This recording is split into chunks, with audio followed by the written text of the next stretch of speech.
I'd like to call this meeting of the Lammersville Unified Board of Education to order at 7 o'clock. Just a word of warning, please silence or turn off your cell phones as this meeting is being both live streamed and recorded. If I could have representatives from the San Joaquin County Honor Band, Choir, and Orchestra come forward to lead us in the Pledge of Allegiance.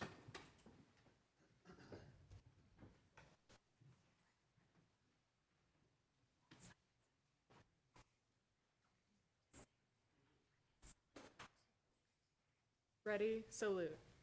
I pledge allegiance to the flag of the United States of America and to the republic for which it stands, one nation, under God, indivisible, with liberty and justice for all.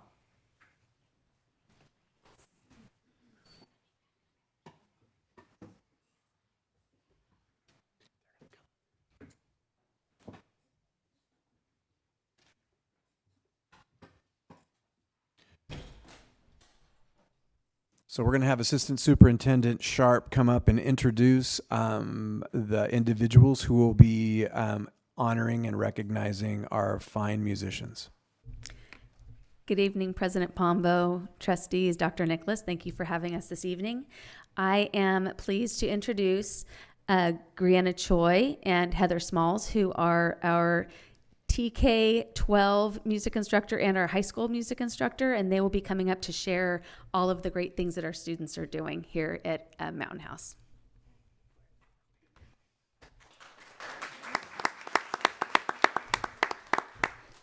So in January, we had our concert, the San Joaquin County Honor Ensemble concert, and it was band, choir, and orchestra. And we had many Mountain House High School kids participate. And so we just wanted to go through some of the slides. Do I push something? This thing? Which buttons? One of the buttons. Okay, it worked. All right, good. So honor band. Each student had practiced, recorded, and submitted an audition with the audition music and materials that were provided by the county. And if the students were accepted, they did another level of playing a live audition at the first rehearsal. And that live audition was their seating and section placement. And honor choir students, they recorded and submitted a vocal audition. Same thing, they attended small sectional rehearsals and large rehearsals over the course of several months. I think it was 3 months. And all the ensembles were led by guest conductors that were invited by the SJCMA president and the vice president of each of those ensembles, directors, so band, orchestra, and choir. And honor orchestra was like honor band. They submitted a recorded audition and then also did a live audition for seating and chair placement. And the adjudicators at every level were participating high school directors, such as Ms. Small and myself, all throughout the San Joaquin County. And I think this is the video, a little bit of the orchestra part of the concert. We might see some of the kids.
So a couple of, oh, sorry, go ahead. Go ahead, yeah.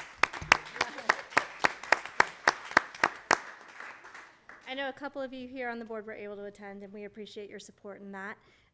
That was one of our favorite pieces. That's why we picked that snippet for you. And then, so the next thing, so at the high school level with the County Honors Program, there's a special 4-year award, the Nelson Zane 4-year award for seniors who have participated in honor band or choir or orchestra all 4 years of high school, which is a big accomplishment, especially as they get older and their schedules get busier. And so we had 3 Mountain House High School students receive that award: Macon Jiang from the band, Samvi Rajiv from orchestra, and Elizabeth Sue, also from orchestra. So we're really proud of their accomplishments and perseverance.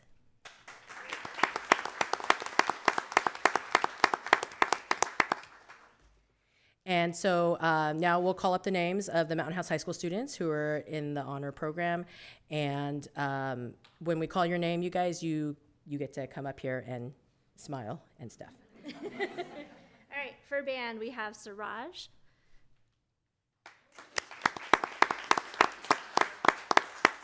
Shri, Jacob, and Megan. Okay. All right, for choir, For choir, we have Archit, Paul, Sachnur Kaur, Michelle Bansi, Dishita Thathapuram, and Marilyn James. Her name got cut off, but it's there. Okay, yeah, okay, come and stand over. And then for orchestra, okay, so some of the names got rearranged, so I'll try to remember them. We have Kedavine Anrich and Vintine Anrich, Latika Arul, Ava Calabuso, Stacy Lee, Sabrina Olson,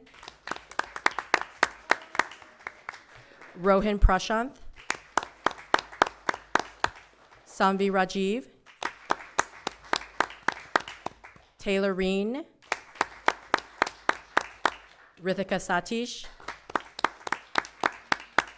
Lavanya Seshagiri, Elizabeth Sue, Dia Palat, and there's 2 more who are, their name got covered. I'm trying to remember. Sean Perez on cello. Oh, and Devika Krishna on cello as well. There were 15 of them. I'm trying to count on my fingers if I got them all. I think that's everybody. Oh, and then, so these are all the students who participated in the honors program that are here tonight. And I think, congratulations, guys. Okay, we're going to have all the students form 2 rows, and the board members are going to take a picture standing behind them. So shortest in the front, tallest in the back. you want to do that? Okay. And we'll just be on either side.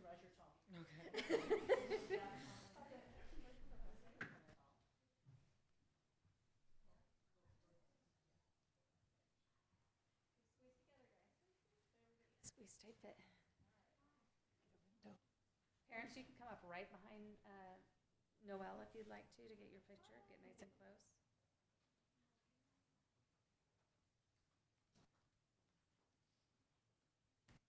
Let me do about like a 15-second photo shoot.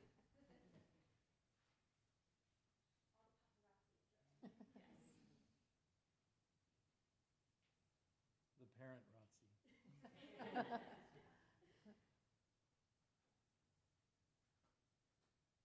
Okay, parents, thank you.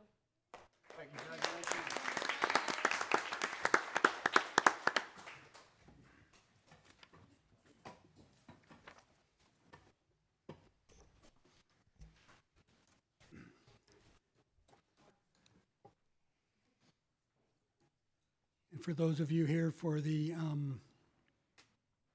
band, choir, and orchestra recognition, if you'd like to stay for the rest of the meeting, you're certainly welcome.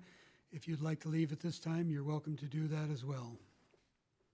Thank you for coming. Thank Yes, you. thank you. Thank you all, and congratulations. Great job. Yeah.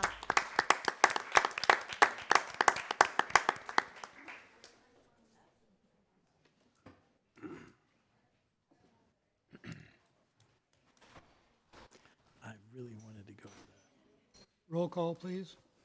Lisa Boulay, Here. Colin Clements, Here. Benita Daniel, Here. Stephanie Olson, Here. David Pombo, Here. Satya Seelam. Here. Item 3, approval and/or corrections to the agenda. There are none. Move to approve the agenda. Second. On a motion by trustee Olson and seconded by trustee Boulay, student preferential vote. Aye.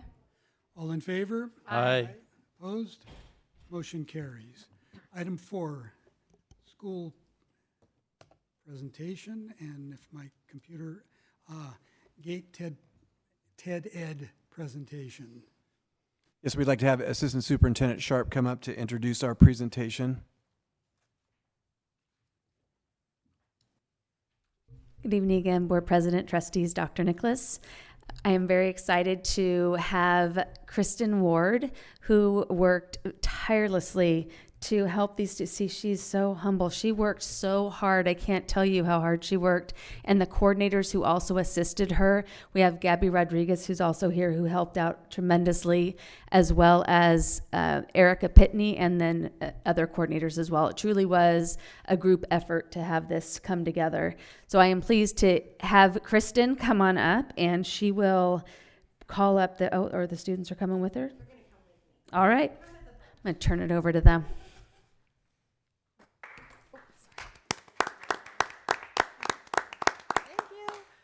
Good evening. Thank you so much for having us. I am so excited to have our kids share about their experience with the TED event this year. We had the great pleasure of working with them, supporting them, and making it an even more student-led event. And as you know, I love creating opportunities for student leadership and for student voice. So with that being said, I'm going to turn it over to them. Good evening, and thank you for inviting us to present tonight. We are excited to be here to share with you all about our experience with the 2023 TED Ed event. This year, our event was more student-led than it has ever been. We had high school drama students Jack and Charlie Hinton run our sound and microphones, and Ryan Morris worked the lighting. Keo Hunt and Daniel Hom shared the filming responsibilities and are diligently working on editing as we speak. And as last year, we had our fellow GATE students as greeters and ushers for the night. But I must tell you about our coaches. This year we were fortunate enough to have been paired with high school coaches from the MHS speech and debate team. They are very professional, kind, and considerate, and during our short practice time together, they helped us improve and grow so much. From our first run-through to the actual event, we improved a lot. They helped us work on our speaking skills, gestures, and voice inflection. They also did a few workshops on speaker's triangle, voice projection, and icebreakers on perfectly normal topics. It was personally an honor working with the host coach, Jana, and it was really inspiring to see her talk on stage. We had a really fun time working with our coaches.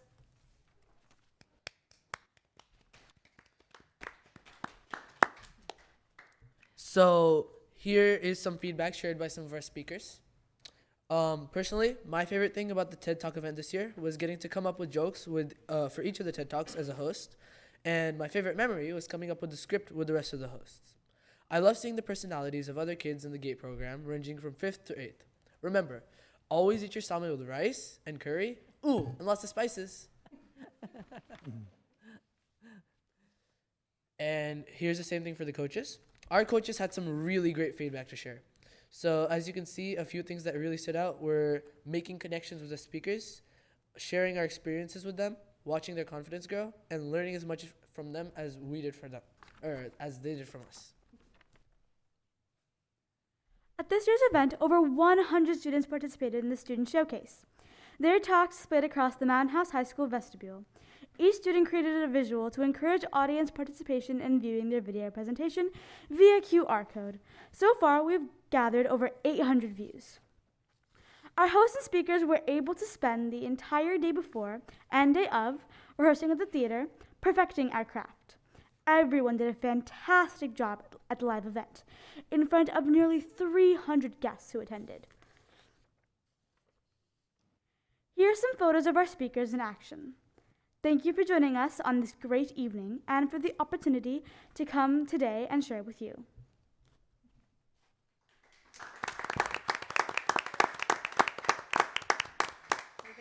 you so much. And I do have a couple of extra programs. If you guys wanted to look at them, I'll leave them with Noelle so you can grab them. And thank you for having us tonight. Thank you.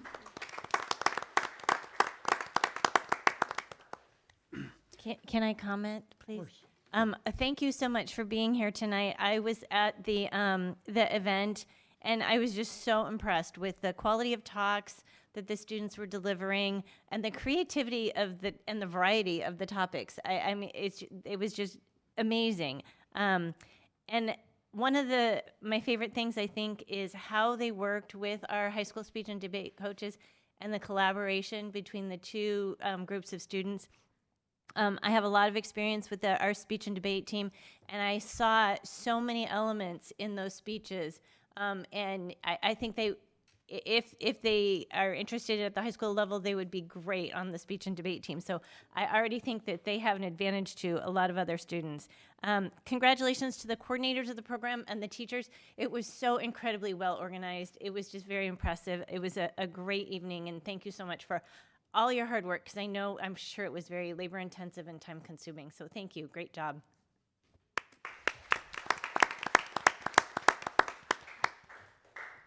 I would like to second all that Trustee Boulay mentioned. I was there at the event too, and I thoroughly enjoyed it. It was actually my birthday that day, but I mean, I just had such a great time at the event, and you guys made my evening such a great one.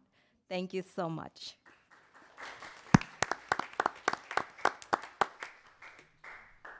Further questions or comments by the board? I would just like to say that I was very disappointed that I was unable to attend this year. I had a committee meeting that night, and I really wanted to be there. I very much enjoyed it last year, and I'm sure this year was just as good, if not better. And thank you all for your efforts and for coming tonight. Trustee Pombo, I do have a question, because I was in the same position as Trustee Pombo. We both had the same committee meeting that we had to attend, and I had enjoyed this. This was my favorite event last year. The QR codes, do they link us to the speeches if we, are they on the program there? So if we,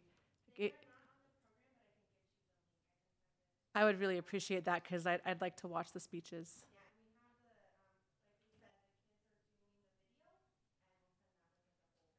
Okay, perfect. Thank Very you so good. much. Thank you very much. Thank you. Moving on to item 5, committee reports. District Advisory Committee, Trustee Boulay. Thank you. This evening we had our district advisory committee, and at that meeting, Assistant Superintendent Sharp reviewed the Local Control Accountability Plan, otherwise affectionately known as the LCAP. She reviewed the 8 state priorities, the 3 goals for Lammersville, how we are measuring those goals and our intended outcomes for each of those goals. She also reviewed the data dashboard that can be found on the district website. The LCAP budget overview will come in June, as well as a public hearing in June on our LCAP. And that is all I have for the District Advisory Committee. Thank you. District English Language Advisory Committee, Trustee Clements. We've already had our last meeting for the year, so nothing to report, Mr. President. Thank you. Education Committee is mine, and I have nothing to report. Facilities Committee, Trustee Olson.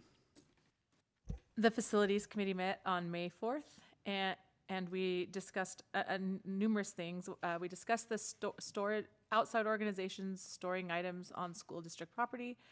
The committee gave a consensus that we would not allow that because there was too many organizations renting facilities, and that could lead to like an invasion of space. So we discussed that. We discussed food use policy, and the manual already addresses this, that there should be no food in certain spaces in the school, and we're just going to make sure that that policy is enforced across all organizations. We recommended for bringing forward to the board curtains to be purchased for the Cuesta and Altamont Elementary School multi-purpose rooms to bring in some shade. And we clarified the 3-tiered system for reservations based on how many years you've been renting facilities with LUSD and the priority system. There's 3 tiers. We also discussed the new agenda format style, which is similar to the board meeting agenda. So people can now like look at the facilities meeting agendas online and read them, and they will be able to study them just like they do the regular board meeting. We talked about large group early access when renting spaces. Sometimes the groups forget how much time is needed to set up, and so we're going to tweak the manual or adjust the wording in the manual so large groups are reminded to remember that they need to also reserve time to account for the setting up or taking down. And we talked about reopening the track and agreed that as long as it was not during school hours, that we would like to see the track opened in the mornings from, I believe it was 6:30 to 8 a.m. on weekdays. So that's my report. Trustee Palma, do you have anything to add to that? I don't. Thank you. Policy Committee, Trustee Daniel. None to report, President. Thank you. Safety Committee is mine, and I have nothing to report. Wellness Committee, Trustee Olson. Nothing to report. Thank you. Moving on to Governing Board reports. Student Trustee Seelam. Good evening. I'd like to start off with a sports recap. Our softball team, with a league record of 13-3, won the WAC championship for the first time in school history. Our boys tennis also won WAC champions for the 4th year in a row, and they won 2nd place in Division 2. Our boys volleyball team also won the WAC championship for the first time since 2017. We had our head coach, Michelle Laban, named as the WAC Coach of the Year.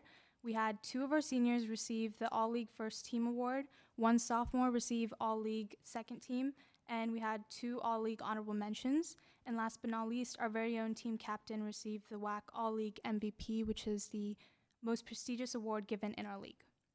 Congratulations to all the sports teams this year. We had many championships and records, and the Spring Sports Banquet will be held on Monday, May 22nd. On May 12th and May 11th and 12th, the MHHS Synergy Dance Team and the Dance Pathway hosted their One Last Time spring production. We had over 50 amazing performances, and a big shout out to all the performers and Mr. Campos for their tireless efforts to make the last production very successful. Our seniors had a beautiful send-off, and I actually had the chance to perform in this production, so it was exciting to see the behind the scenes of dance productions. On May 12th, we had an art showcase in the Learning Commons to display all the wonderful art and ceramic projects from our students. A lot of these projects were ones they've been working on since the beginning of the year, so it was great to see all the accomplishments of our art students. Field Day was this Monday. It was very successful, and leadership planned so many fun activities for all the students. Some of them were tote bag decorating, water balloon fights, a basketball and dodgeball tournament, bouncy houses, and the Mountain House fire truck cooled us down by spraying us with water. And we had our last rallies of the school year, and all the seniors in extracurricular activities were recognized, as well as the entire class, as they did a senior walk through the entire school at the end of the day. On Monday, May 15th, the MHHS Glee Club had their end of the year concert. It was great to hear our amazing Glee Club perform one last time for the school year. Yesterday, our Drama 1 class presented their Life is a Highway showcase that featured all the Drama 1 students and their work from throughout the school year. And today at 7, we have Drama 2 and Advanced Drama presenting their showcase, Route 23, and our seniors are performing for one last time. Our elementary schools have been having many events as they're wrapping up the year. Most of the elementary schools had their 8th grade dinner dance last Friday or have it this Friday. And all the 8th graders have fun end of the year activities coming up and graduation pictures to get ready for graduation next week. And similarly, the high school seniors are wrapping up their finals this week. Monday is their last school day, and they will finish off the week with senior activities. I want to backtrack quickly to May 11th. I attended the virtual California Student Board Member focus groups led by CSBA, led by the CSBA Student Member Director. The purpose of this focus group was to understand the experience of our role thus far and how CSBA can make improvements for the upcoming year. And I, along with a few other student representatives from different districts, met on this meeting, and we discussed our experiences, accomplishments, and work within our district and shared our feedback to improve the upcoming fall conference for student members. A few things we discussed were starting quarterly meetings for student board members to connect and discuss our work frequently, as well as starting the very first Student Board Member Alumni Association to stay connected even after our terms are completed. So thank you to Noelle. She brought this event to my attention, and it was a great opportunity for me to offer insight to better the program for next year. And with that, I'm saddened to announce that this is my last board meeting as a student representative. This experience has been so rewarding and provided me with a great learning experience that I wouldn't have gotten elsewhere. And this position taught me so much about policy, procedure, developed my speaking skills, connected me to students across the district, and holistically made me a better leader. I know this position is not offered at every district, so I'm proud to see that Lammersville values and represents its students. And I understand the role all of you serve is extremely important, and without your hard work and dedication, our students would not be fortunate to receive the opportunity to excel in education and extracurriculars like we do, and will continue to do so. So all the trustees, Superintendent Dr. Nicholas, and all the staff members, thank you for your hard work. It does not go unnoticed, and I'm excited to see the district and community continue to grow. And I'd like to introduce our next student board member, Devika. She's a rising senior, and she's excited to take on the role. I'll let her say a couple words.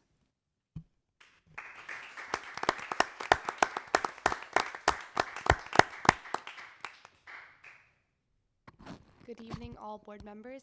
I'm very excited to work with all of you and represent our school, and not just Mountain House High School, but all of the elementary schools as well.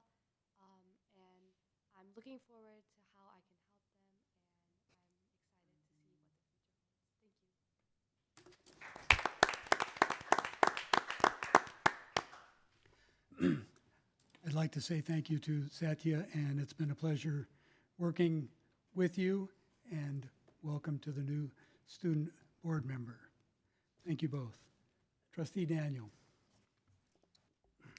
First of all, I would like to say, Satya, thank you so much for all your hard work throughout the year, and your innovativeness and proactiveness showed during your tenure. So thank you so much for bringing the elementary schools also to our board and sharing it with us.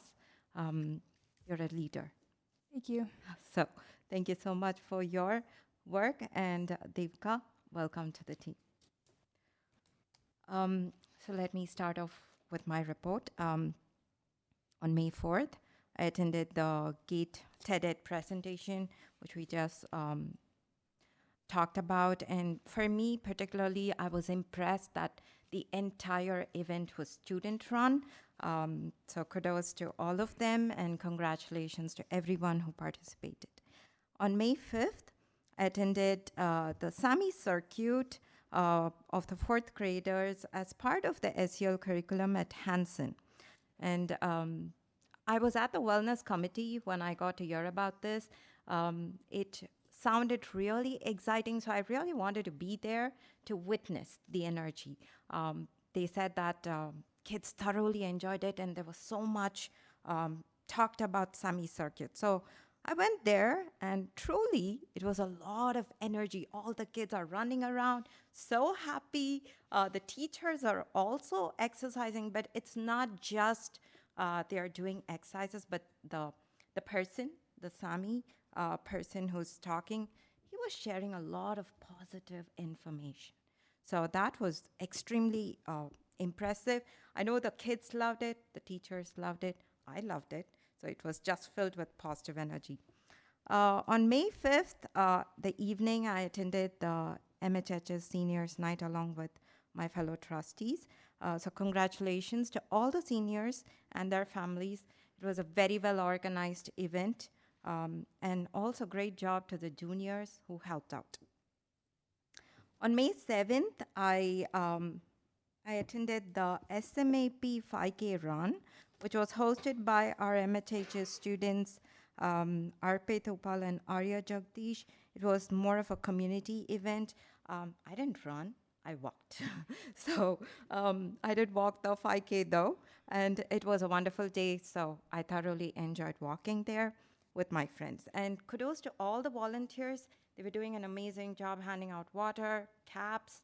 So we got accessories too for the walk. So that was great. May 9th and 10th, I attended the CSBA's Master in Governance training, which is my second one, and that was Student Learning and Achievement and Policy and Judicial Review. It was a very informative training for me, and especially being in the policy committee this year, I was able to relate to a lot of things, and so it was a well worth meeting. And I'm looking forward to the 3 more that I have to take in order to graduate. So looking forward to that. May 10th, I attended the CSBA Region 8 in-person school board meeting at Manteca along with my fellow trustees.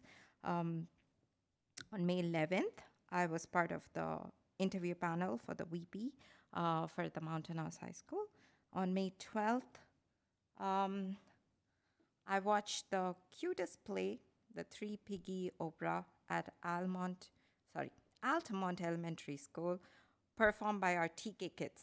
So congratulations to Mrs. Forbe, Mrs. Atsuko, Mrs. Compton, Mrs. Sandhya, and all the teachers and staff who worked so hard to make that day memorable for the kids and parents. It was the cutest one. It was a delight to be there. And I was overhearing, I was sitting by the teachers' side, and there were kids at the back of me who were like, oh, so cute. They go like that. And I was like, I just turned to see how old they were. They were just second graders, and they were so cute. But the very fact that they were able to appreciate the TK kids meant a lot to me. So that was really cute too. On May 15th, I attended the DARE graduation at Hanson. Again, congratulations to all the kids who graduated as part of DARE program, and to Mr. Steve Abercrombie. And lastly, all the best to all our MTH students for their finals. And there ends my report. Thank you. Trustee Boulay. Thank you. This is the last board meeting of the school year. I know that a lot of our teachers and staff throughout the district will be working throughout the summer, and some kids will be attending school throughout the summer, but I hope everybody, students, teachers, staff, parents, take some time this summer to find time to relax, to have some adventures, and to spend time with family. Board members as well, please. On the May 4th, I went to the GATE program TED Talks, and again, I was just very impressed with the whole event. It was very well organized. On May 5th, I attended the high school senior award ceremony. I want to congratulate all of our seniors who were there accepting awards, to the seniors who were not able to attend to accept their awards, and to all the seniors who are graduating this year. This is a very exciting time for them, and I'm really looking forward to hearing about their successes. On May 8th, I attended the quarterfinal round of men's tennis. They won, but that's old news because they went farther along in their championship season, and they had a very successful season as a team and also as individual players. We had a lot of kids that did very well this year. On May 9th, I attended the girls' varsity softball game for a brief part of it, but I probably didn't need to stay for the whole thing because they, again, were just doing so well. I doubt that they completed all 9 innings or whatever softball has, so. On May 10th, I attended the CSBA regional meeting along with my fellow board members, and it was great to connect with other board members throughout the region and to hear about updates from our regional director.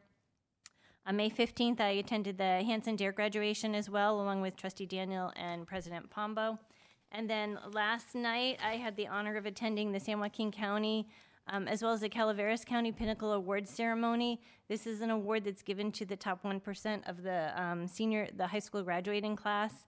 And Mountain House High School had 4 students receiving this honor. So I'd like to congratulate Sharon Batula, Sophia Kwok, Elizabeth Sue, and Kamal Vij.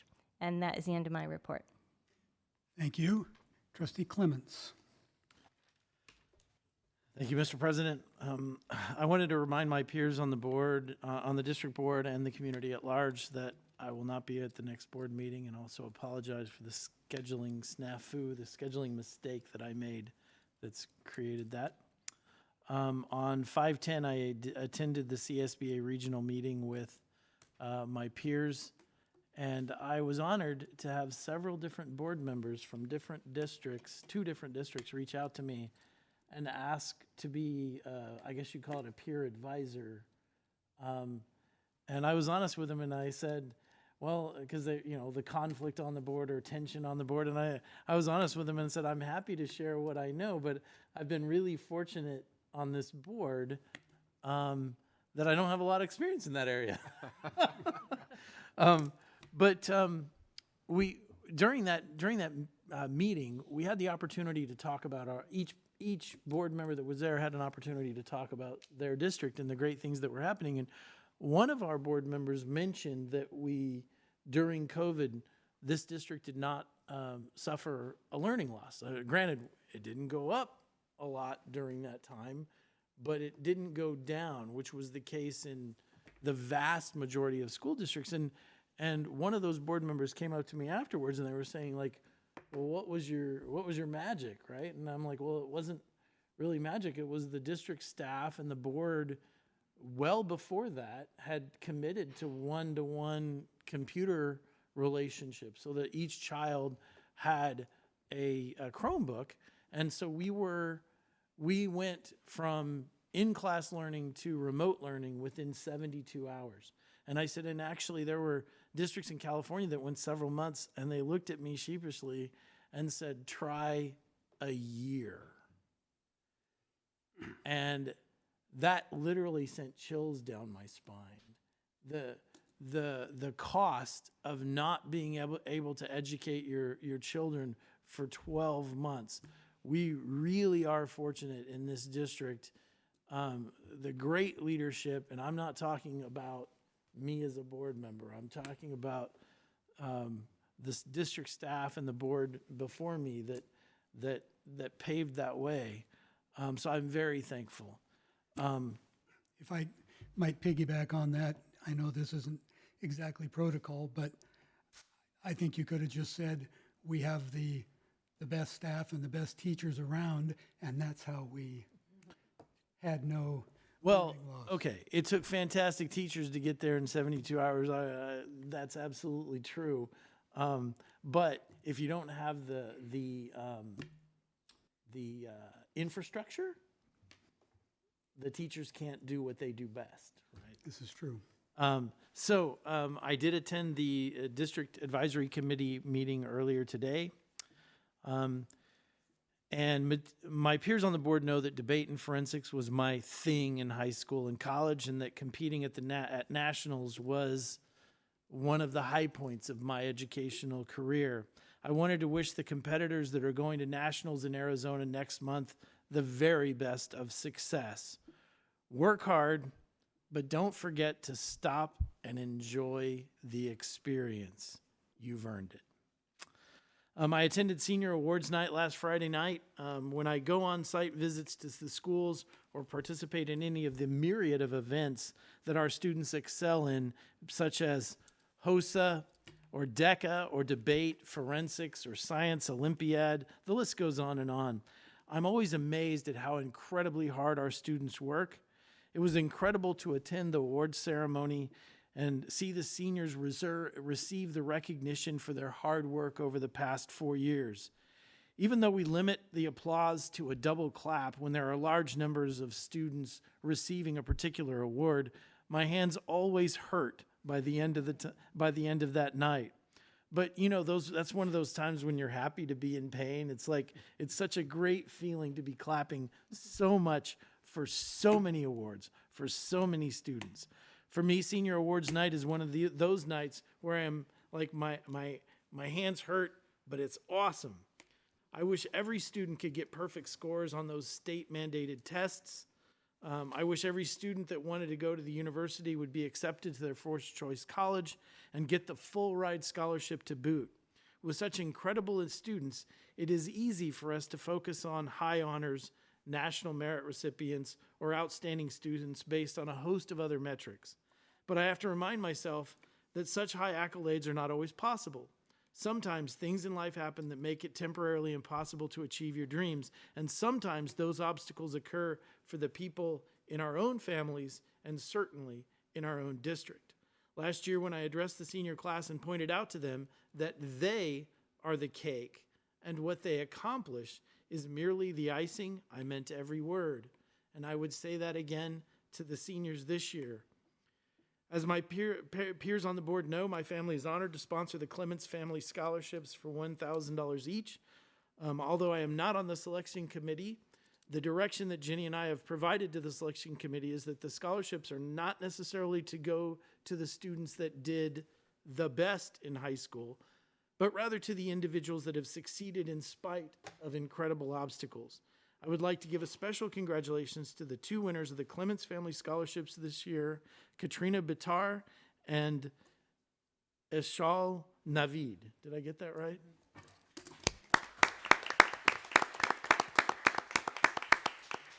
And with that, I yield the floor, Mr. President. Thank you. Trustee Olson.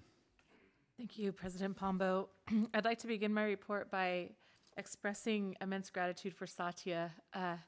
You're a natural leader. You're amazing. You amaze me. I have been so impressed with how inclusive you've been and how comprehensive you've been as a student board member, thinking of all of the middle schools. And your board reports have been fantastic. They've informed me about everything that's going on in the district, and I love that you're taking that initiative, and you will be very missed. And if you don't mind my asking, and feel free not to share if you're not comfortable, but what are your plans? I'll be attending UC Santa Cruz to study computer engineering. Oh, fantastic. Congratulations. Thank you. Banana slugs. Yeah, well, I just want you to know that I'm very grateful and honored to have worked alongside you, and thank you so much for serving. And Devika, welcome. We're grateful to have you. Thanks for stepping up. On May 4th, I already reported this. I attended the facilities meeting and was sad to have missed the TED Talks. On May 10th, I attended the CSBA Region 8 meet and greet. And just to go alongside with what Trustee Clements has said, being there made me feel very proud of our board. And I don't really like to brag, but I am grateful that I serve with people who are committed, mature, and dedicated to doing the right thing. Trustee Daniel, I'm so proud of you for doing the Masters in Governance classes. It just shows that our whole board is committed to lifelong education, and we don't rest. We're trying to get better. And I don't mean that. That sounds like a brag session. I don't mean it. But I'm just grateful to work with people that care, because I love this town. I love our kids. Education is a big thing for me. And so I'm grateful that is at the forefront of our minds. And so thank you so much. On May 12th, I attended the CSBA budget webinar related to the May revise, which was a bunch of great news. Not. But I sat there and listened to the news about how much money we weren't going to get now. And I know I have faith in our business services office that they will do miracles with what we do get. So I was grateful for the staff that we do have after listening to the meeting. And then on that same day, I attended the One Last Time Synergy Dance production, and it was fantastic. That program gets better each year. I love seeing a packed theater. I love seeing our theater being used more. I loved that they incorporated so many different styles of dance this year. And I remember at the last board meeting, Satya mentioned that there was a Bollywood event on May 13th, and I thought that was a performance. I almost showed up, and I would have been very embarrassed because it was actually a school dance. And so I'm glad that I saw a Facebook post about it that indicated school dance, because I would have been there and feeling foolish.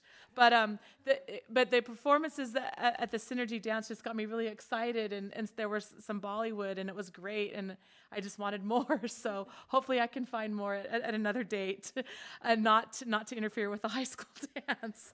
I tried to attend AP night tonight, and there was a link issue, but this speaks to how resourceful our staff is, because within no time of having an issue, there was an email sent out by Mr. Shum providing all the information and the ways to get that information. And so I love that, that as Trustee Clements said earlier, we have the infrastructure to really communicate well with our families. And to conclude my report, I have a conflict because I have received a great honor in my work profession that will take me away on the evening of May 24th. I was supposed to attend the Hanson promotion. And I was looking and I noticed that I was going to be there with Satya, and there will be no other board member there, but at Lammersville there's Trustee Boulay, Trustee Clements, and at Wickland there's Trustee Pombo and Trustee Daniel. So I'm just putting it out there that I will not be able to attend on Wednesday the 24th. And so if there's a board member that's doubled up and wants to go to Hanson to represent us, that would be great. I can do that. Okay, thank you. And that concludes my report. Thank you. Mr. President? Yes, sir. I apologize, if I may. Satya, I've been on the board now for almost 9 years, and I have the greatest respect for every single student trustee. And every student trustee that comes through here, I think, wow, they did a fantastic job. But I have to say, you've raised the bar. It's been an honor to work with you, and I wish you the very best. Thank you so much. Thank you.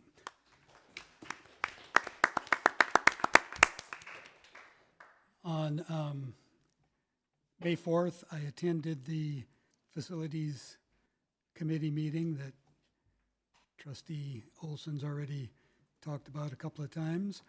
On the 5th, I attended the Senior Awards Night, which is always a wonderful night.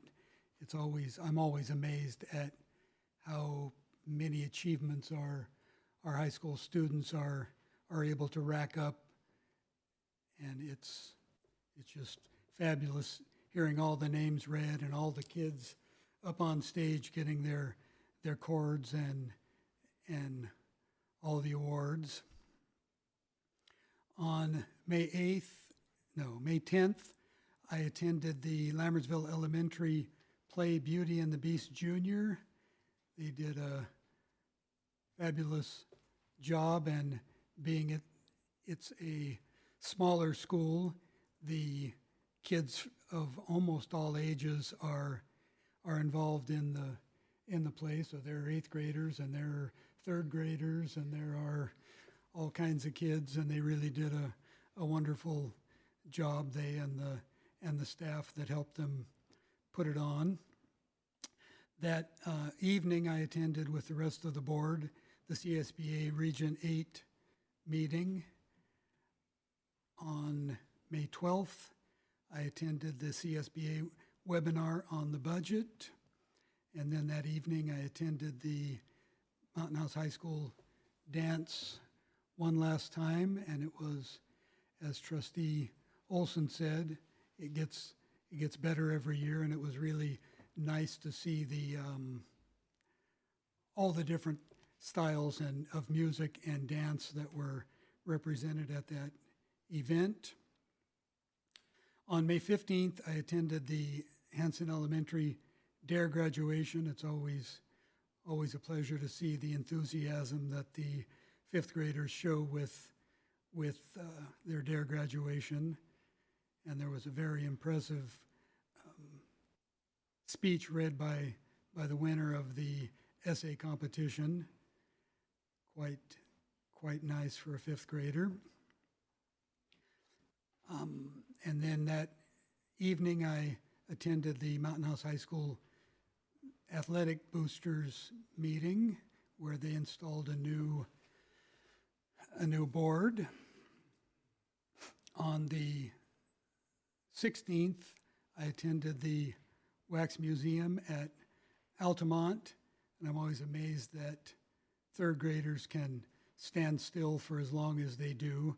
When I was in 3rd grade, I couldn't stand still long enough for anything, so that's impressive.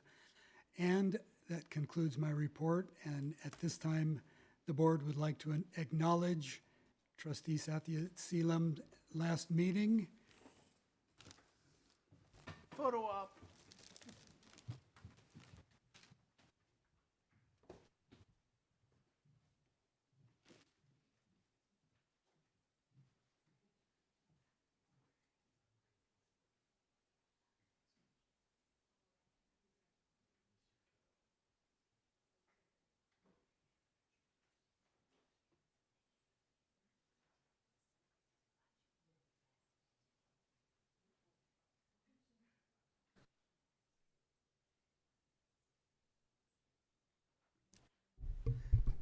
As has been stated, it's been a real honor and privilege to work with you as our student trustee, and the board would like to present you with this plaque in honor of your service.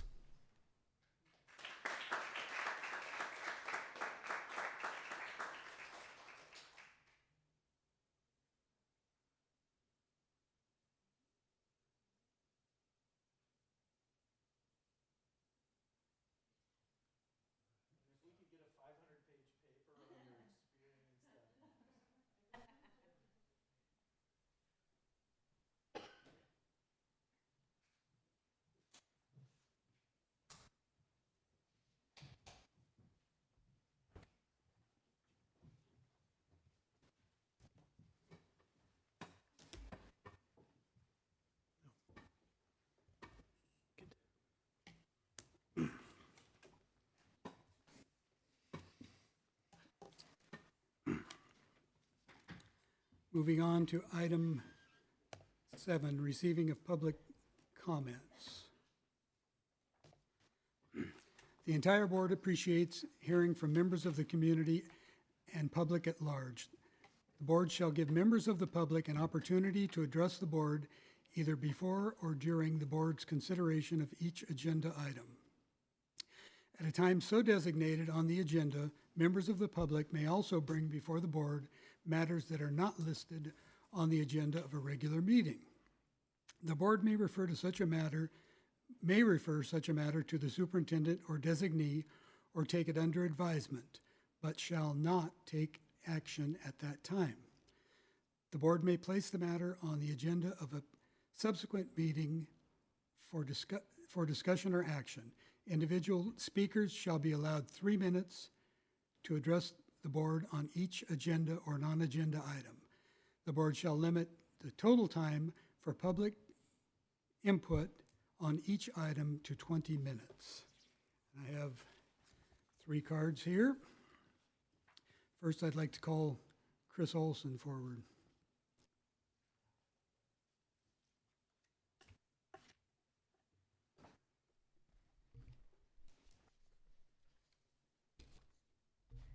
Good evening. Welcome. My name is Chris Olson. I'm sure all of you guys know that. Maybe not everyone here. I teach the biomedical program at Mountain House High School. I am also one of the HOSA advisors.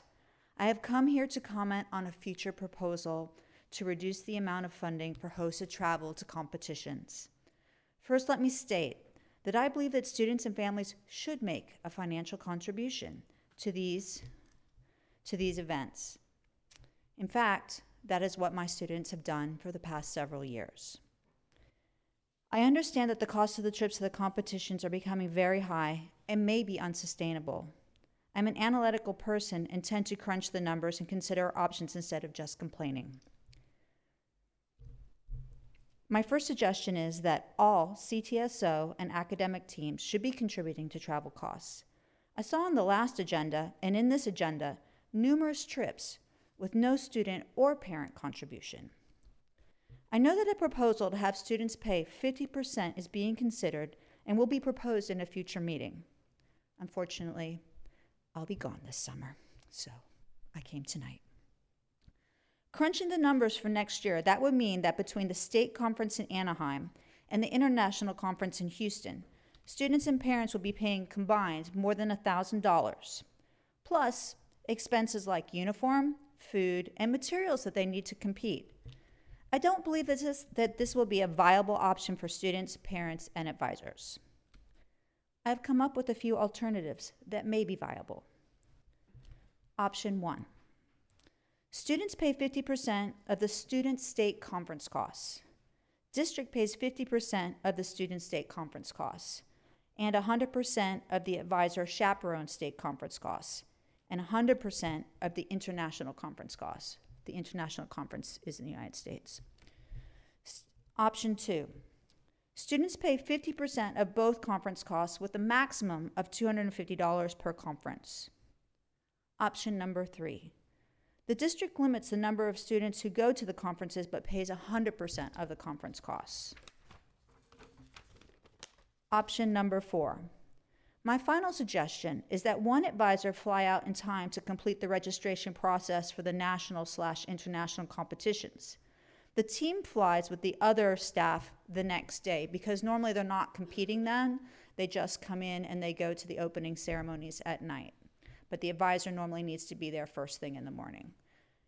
This would reduce the cost for hotel rooms, but a second district employee would definitely be required, or perhaps a third. This would be an amazing opportunity for a principal, curriculum coordinator, CT coordinator, or superintendent. Does that mean my 3 minutes is up? Oh. What does it mean? I keep going. Thank you. Was that 3 minutes? It was. Oh, okay. I regret having to stop you there, but I would encourage you to send your entire That was almost everything. I just have some student letters of support, some prior year students, and I brought you. Okay. Thank you very much. Very good. Thank you. Next is Emmy Brzezinski.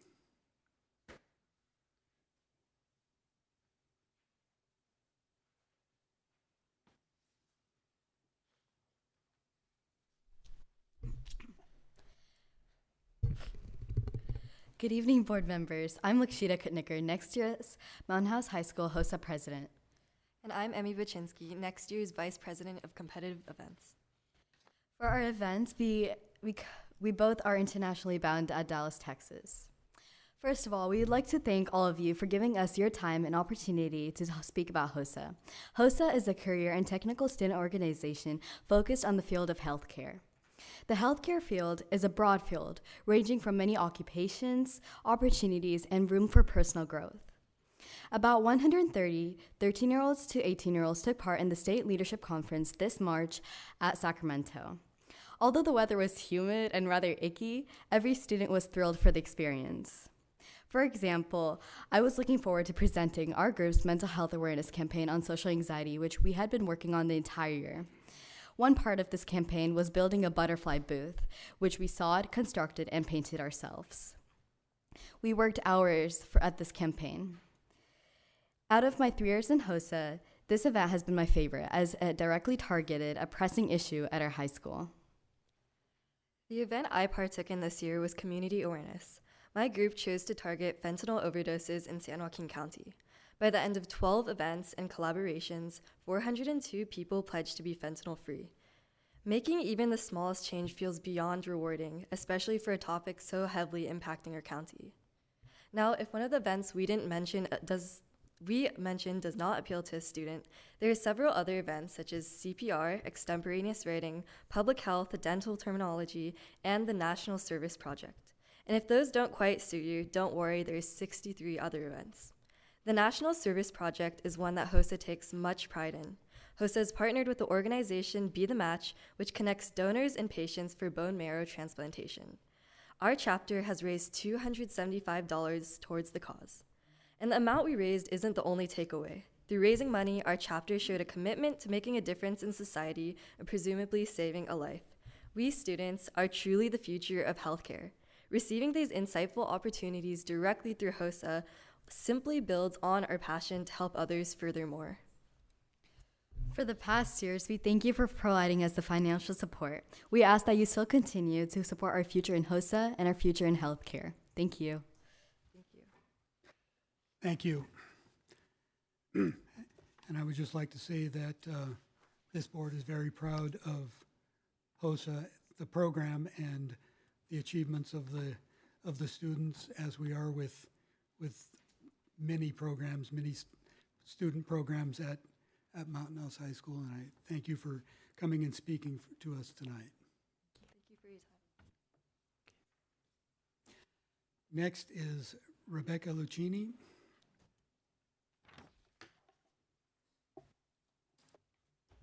Hello, and thank you for your time tonight. Sorry for my voice. We've just gotten off the soccer field at Cuesta. We had our championship soccer game today, and Cuesta won, so we're a little excited. Tonight, I'd like to come to thank the committee, the facilities committee, for hearing our request earlier that we submitted this year with regards to the curtain issue at Cuesta Elementary. It was brought to, my name is Becky Lucchini, and I'm the PTO secretary. We also have Christine Legaretta, who is our PTO vice president as well, and we've been asked to come on behalf of the PTO.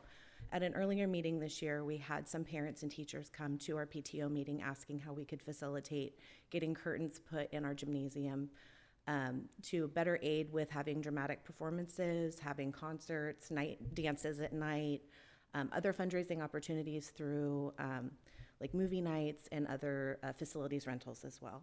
So we came to the facilities committee at that evening after going to each of the campuses and seeing what was offered at the other sites. And it was determined that they would look into our issue a little bit further. And we just wanted to come tonight to say that our parents are still coming to our PTO meetings and asking if we've heard any movement on it. So we were very excited to see it on the agenda tonight. And to also thank you for your time and consideration with our issue this year.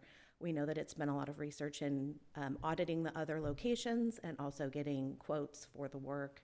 And we know that the facilities department also has been working on this as well. So we just wanted to thank everyone's efforts and let you know that we recognize that and we're looking forward to what's determined. So, thank you. Thank you.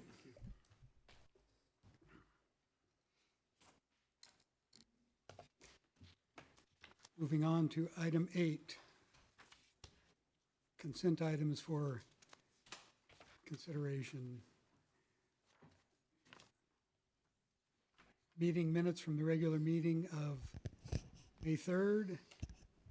Ratification of new hires, ratification of resignations, ratification of budget revisions and warrant list for April 2023, updated 2022-2023 fundraisers, ratification of school-sponsored overnight trips, and the acceptance of a $500 donation from the Linky family and $500 from Apple Inc. Company March program towards the Mountain House High School swim team. Would any board member like to remove any item for separate consideration or discussion? Just point of order, I don't know, or unless I missed it, you may have missed item B, contracts under 50,000. I may have contracts under $50,000. Move to approve consent items. Second. On a motion by trustee Boulay and seconded by trustee Olson, student preferential vote. Aye. All in favor? Aye. Opposed? Mr. President, if I Yes, may. sir. I wanted to thank district staff for the commentary provided on the budget revisions each time they come out. I read them each time, and I really appreciate being able to read what happened to change the budget without having to ask. I know that it's an effort. Thank you very much. I really appreciate it. Thank you.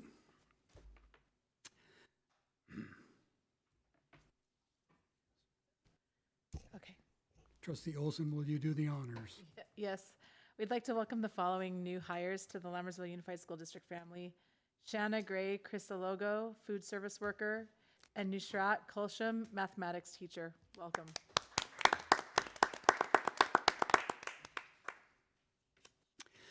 Moving on to item 9, district administrative reports. Superintendent's report, Dr. Nicholas. Yeah, we're getting into the final home stretch of the construction of Evelyn Costa School, so I wanted to give the board a quick update. There's an adventure that happens with each of our school sites' construction. This school site has had an interesting journey, so I think it's important for the board to hear where we're at now in case questions come over the course of the next couple of months. So in the bottom right, I took a picture of what is the front side of the campus. It's coming along swimmingly well. And then the two renderings at the top. So when all is said and done and the school is finally complete, and of course the plant life has to grow a little taller than what it will be when it's first planted. That's what we're looking at. So we're very excited about that.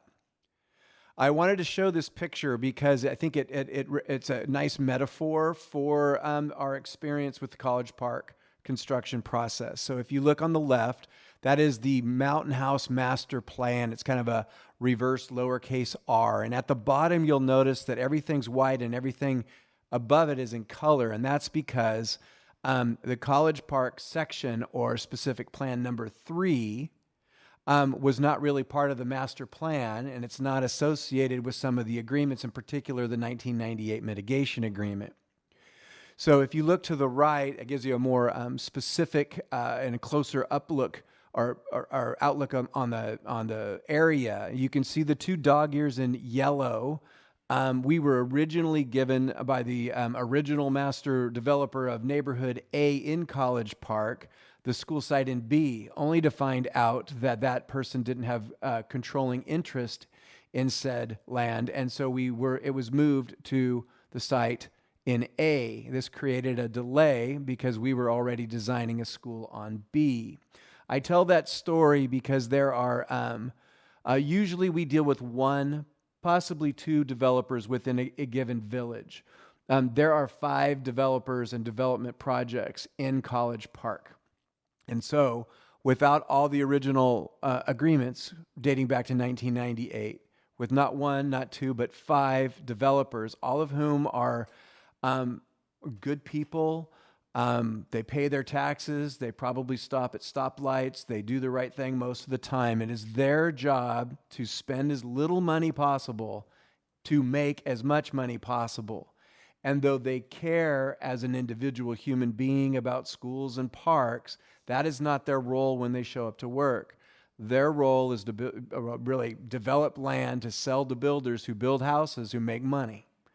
And so we in Lammersville Unified are always on a journey. And so we're going to go to the next slide now so I can kind of lay out having done this. This is a picture, what represented in 3 colors, of how the rollout of the opening of Evelyn Costa School is going to look. On the left is in green. Those are fields. In the northern part, or the upper part, is in blue. That's the second phase that will be completed as late as October, as early as before October, hopefully.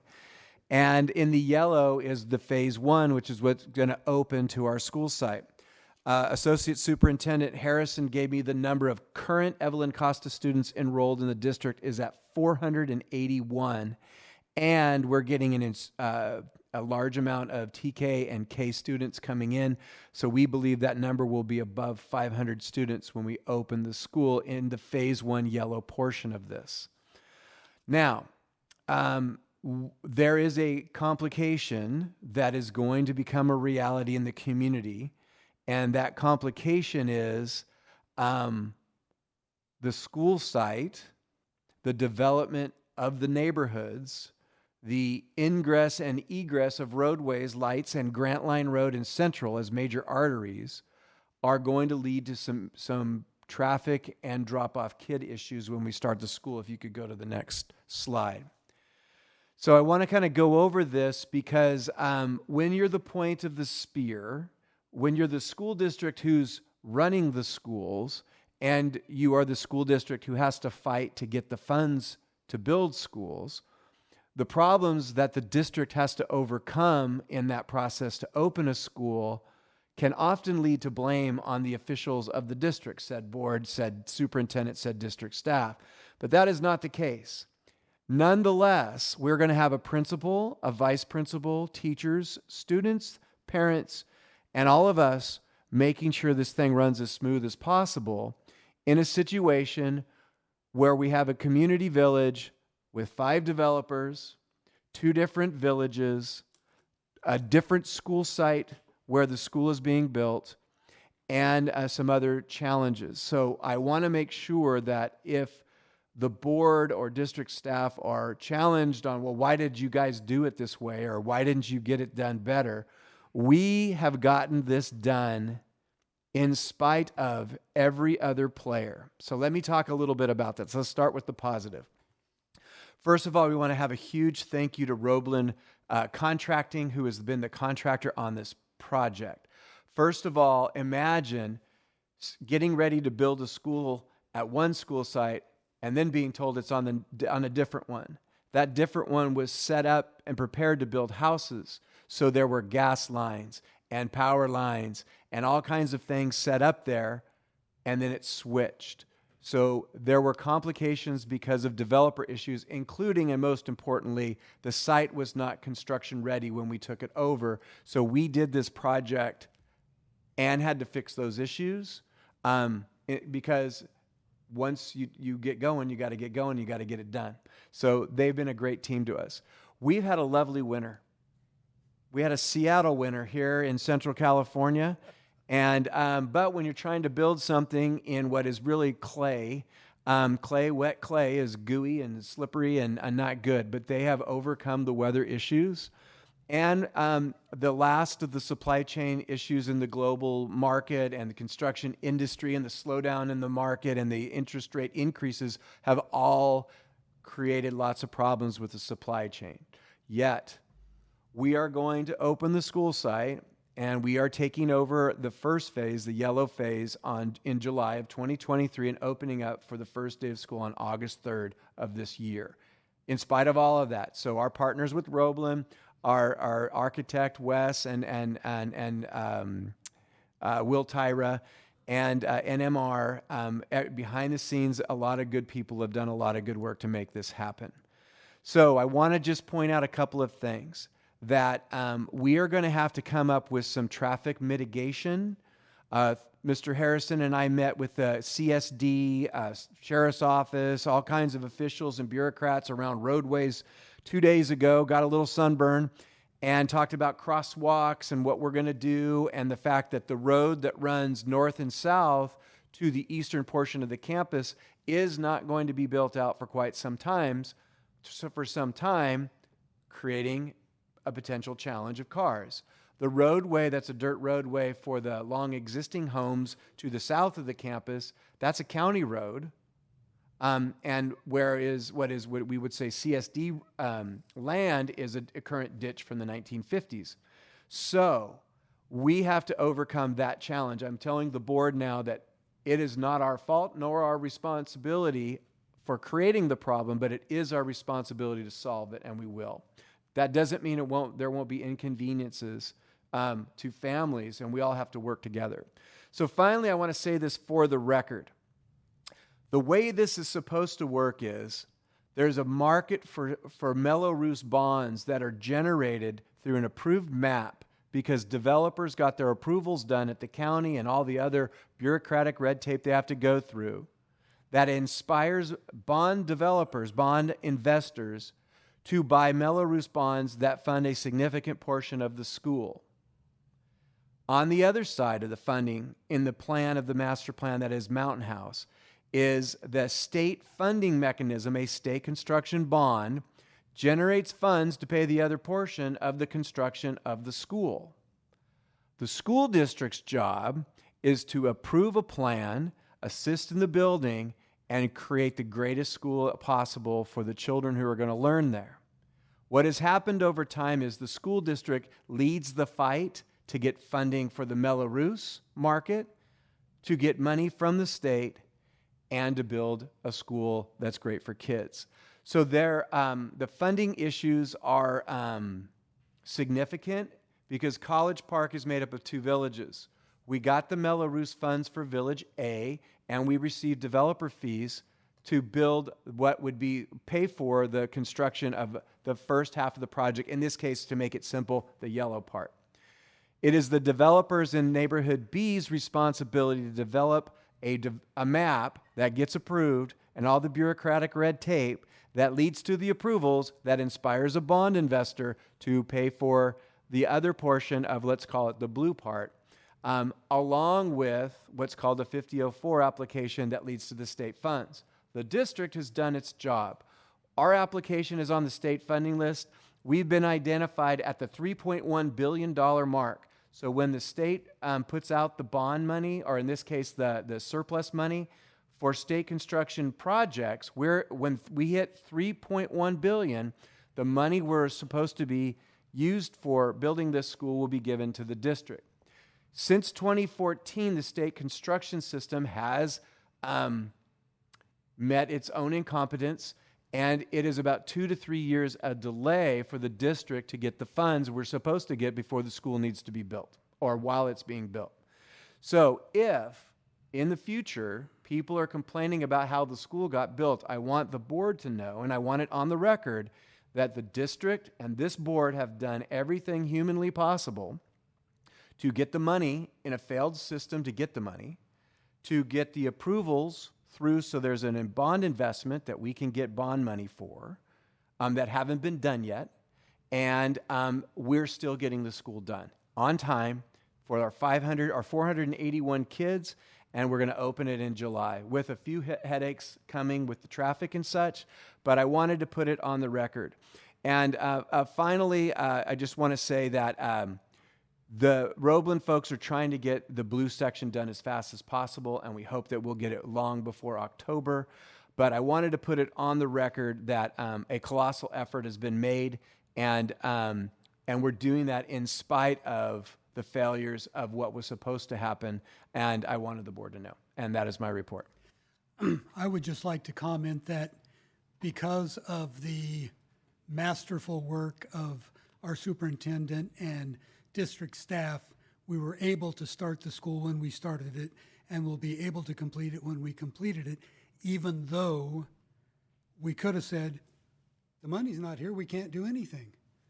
And we've figured out, district staff and the superintendent have figured out a way to get it done, maybe not as soon as we would have liked, but much sooner than had we relied on the state and bond sales to get it done. I also want to say, that I appreciate the problems that we are anticipating even before school opens, and addressing them with all stakeholders necessary to try to resolve them or at least mitigate them as much as possible. So thank you for doing that as well.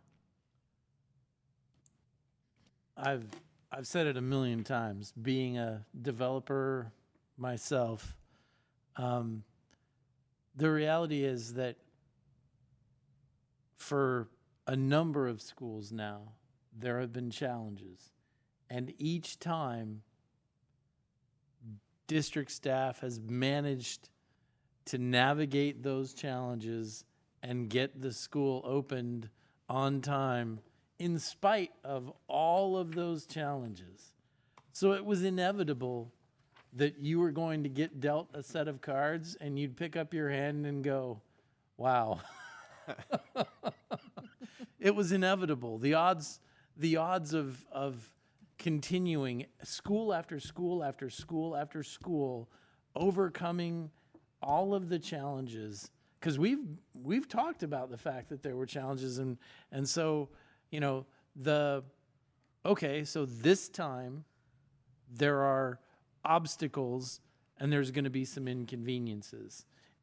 My attitude, it's a miracle that we haven't faced, that this hand wasn't dealt sooner, right?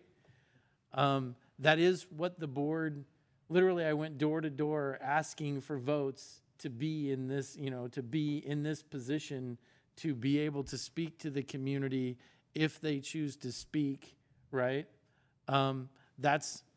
That is part of the job that people campaigned for. Thank you to the superintendent and district staff. Sorry that it finally came up. It was inevitable that it would. My one request would be the families that are identified as going to this school. If we know that there are traffic challenges, we owe it to ourselves to communicate with them proactively and say, look,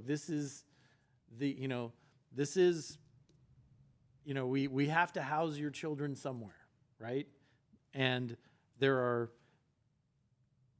streetscape, or whatever the right word is, right? Challenges. And we're sorry about that, but they're beyond our control. Other than that, you have but I can only speak for me, my full support.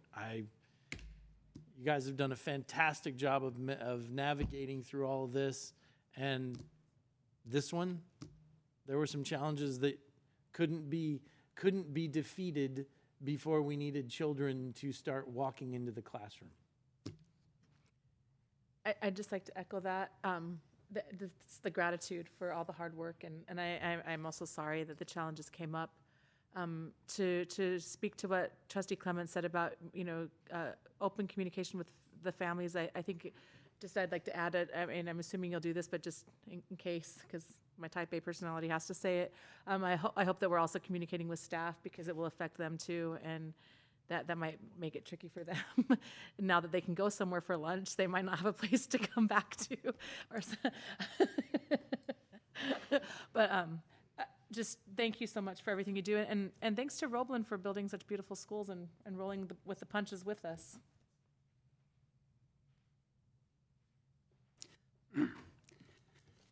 Thank you. Moving on to item B, District Enrollment Report. Dr. Nicholas. Yeah, our student enrollment is 7,569 and growing. Thank you. Item C, District Maintenance and Operations Report. Mr. LeGrand. Good evening, everyone. Thanks for having me. This morning, the team and I were all out at the football stadium getting ready for graduation next week. We didn't blow stuff off. We'll be out there tomorrow morning and probably every day next week getting things done. We got to pressure wash our bleachers. That'll take a couple days. I'll get ready for graduation a week from Friday. Unbelievable. This afternoon, Heather Sharp hosted us for a library materials meeting. That's what she called it. We had all the lead custodians, all the library checks in one room, and gave them direction on how to handle materials coming in, what we're going to do with the warehouse, so on and so forth. So it's one voice. Everyone heard the same material. Hopefully it'll cut down any confusion we have this summer. So that was a good meeting, productive. Yesterday, Alvina and I completed some pre-quals for the portable project at the high school. Last week, we worked on the pads for the freezers at Bethany and Cuesta. The install starting next Wednesday at Bethany, and they said about 2 days. Then I move over to Cuesta after that. I was at the facilities committee on the 4th. Last week was the last week for our EPIC interns for the high school. We hope they learned some stuff from us this spring, and we enjoyed having them, and we wish them well in whatever future endeavors they're off to. I know one's joining the military, and one's going to community college, I believe they told me. So congratulations to them. Updating our projects, the fencing at Lammersville. The fencing is coming in. We're doing a walkthrough on the 31st. The fencing is coming in the week of the 12th, June 12th, and the fences actually start June 19th, the following Monday. So about 2-3 weeks to finish the whole school. So it should be done by the end of June, first part of July. The carpeted flooring replacement at Bethany for the 500 and 600 wing. The material's here. The contractor has it in our warehouse. They're starting Tuesday the 30th, the week right after school. We're going to hit that right away. I don't have ESN. I believe it is 2-3 weeks on that project as well. The calshade work, all the roof inspections are done. Thermostats are in order. They're not here yet. When they get here, we were going to work nights, but school will be out, so that work will be done over the summer. There's some in the range of 300 to 400 thermostats that got installed around the whole district. So that work will be completed this summer. Upcoming items, we are going to help out a little bit on Friday with Cuesta. They're having a water field day, and we provide hose and things that ask for some help. So my staff will be out there. Also Friday, we're having 3 trees removed at Lammersville, the big mulberry trees by room 25 and one out by the field. They're in the way of the fencing project. So those will be taken out, and we will replace them after the fence is back in case anybody wants to know. Obviously, next week's graduation promotion, we'll be helping out anywhere we're needed in that range. Next week, on Tuesday, we're starting the gym floor, the repair and the repaint of at the high school, the main gym. That's going to start Tuesday. It'll be done by Monday, June 5th. They're going to lay the finish the following week, and it has to dry, cure for 48 hours. You could probably start using it Monday, June 5th. Also next week, we'll be working on room 25 at Lammersville. We're going to make it a conference room and a little lobby area for hearings and whatnot. So we're starting on that probably tomorrow, but for sure on Monday. We'll probably start doing the demo on that. Staffing update. Our warehouse person's moving through the hiring process. He should be on board pretty soon. We still have the 6 openings, and we're just too busy next week, so we're not going to interview next week. We're going to do it the following week after school's out. We've got too much stuff going on next week. So that's where we're at. Happy to answer any questions. Is there any video of the Jimmy yet available? Yes. I'm happy to report he got Employee of the Week last week, our first week on the job. So, yeah. He's doing a good job. We took him out yesterday to Altamont for soccer, and today to Quest, I believe, to do for the soccer game tomorrow. So, yeah, he's doing a good job. Anything else? Thank you. Thanks. President, I have I was just soaking in all the information about the Costa School, and a question just popped up. So, I know you said 482 students or so. So will we be able to house them in both the building A and building B, which is the yellow part, when the school starts?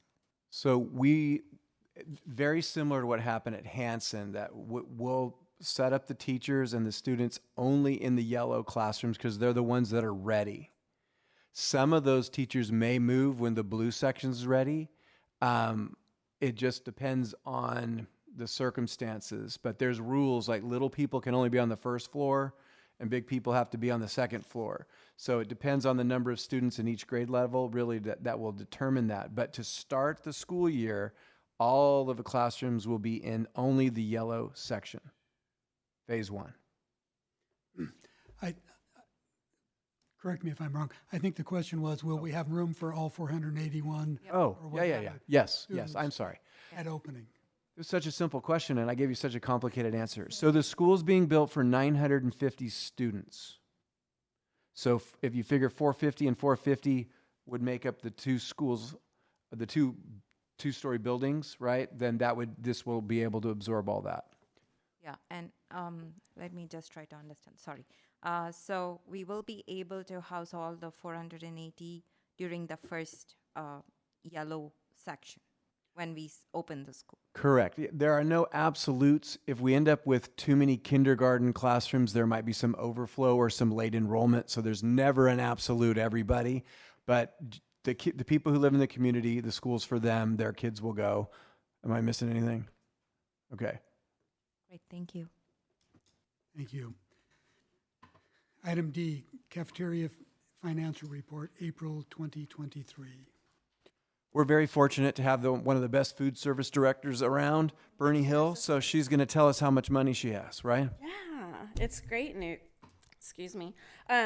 So far, and this is at the end of April, we have spent about 2.7 million. Our revenues have come to about 4.2, so we're sitting with about 1.5.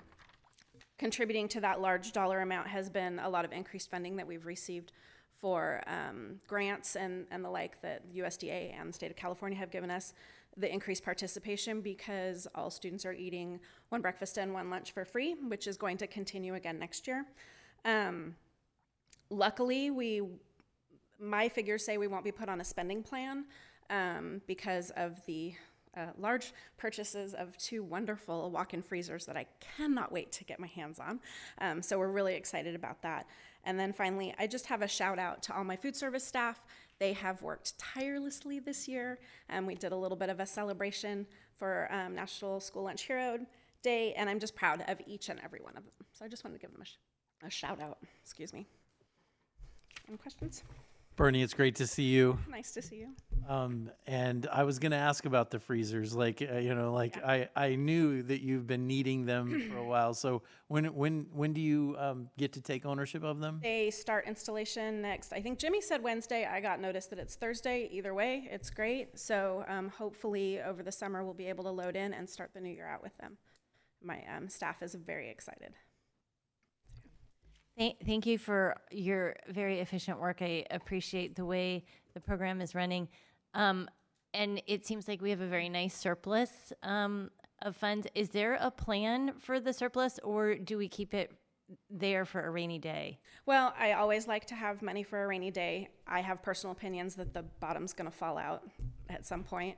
But to keep within the parameters of not being put on a spending plan by the state, we have to do some stuff at the high school. So there's additional equipment that we can purchase. We're going to be serving a lot more kids there, and our kitchen needs some more there.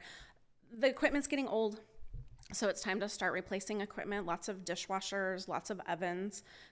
So we're looking into that. Okay, thank you. You're welcome. And by the bottom falling out, you're talking about the fact that at some point, it's very possible the state will say, keep feeding all the kids, but we're not going to keep paying for it. Yeah, and I'm going to retire when that happens. 'Cause I don't want to chase those dollars. But yes, that's that. We'll see. Hopefully it won't, but for the time being, it's been very profitable for us, and hopefully we can get our kitchens up to date and staff. Thank you. Further questions or comments? Thank you. Thank you. Thank you. Moving on to item 10, action items. Item A, consider approval 2023-2024 inter and intra-district transfer requests. I'll entertain a motion. Move to approve the 2023-2024 inter and intra-district transfer requests. Second. On a motion by Trustee Clements, although I think Trustee Olson started first, but that's fine, and seconded by Trustee Olson. Yes, but I finished it. Student preferential vote? Aye. All in favor? Aye. Opposed? Motion carries. Item B, consider approval of facilities lease agreement and site lease with Roeblen Contracting, Inc. as general contractor for the Mountain House High School portables, the Mountain House High School expansion project, the sports and sports field funded through Measure L and commercial developer fees, $1,097,780. Staff report. Yes, so what this approval is you're saying yes to Roeblen building or putting in the portables, building the 15 classroom, two classroom buildings at Mountain House High School, and putting in the fields. You're also approving just the cost of the portable project, which is the $1,097,780. Move to approve the facilities lease agreement and site lease with Roeblen Contracting Incorporated as the general contractor for the Mountain House High School portables, the Mountain House High School expansion project and sports fields funded through Measure L and commercial developer fees, $1,097,780. Second. On a motion by Trustee Boulay and seconded by Trustee Clements, student preferential vote. Aye. Questions or comments by the board? All in favor? Aye. Opposed? Motion carries. Item C, consider approval of new substitute teacher salary schedule. Staff report. Yes, we presented to the board a recommendation to increase the salary, sub-salary schedules, and we recommend that this be formalized tonight. Move to approve the new substitute teacher salary schedule. Second. A motion by Trustee Olson and seconded by Trustee Daniel. Student preferential vote. Aye. Further questions or comments by the board? All in favor? Aye. Opposed? Motion carries. Item D, consider approval of updated classified management job description and salary schedule. Staff report.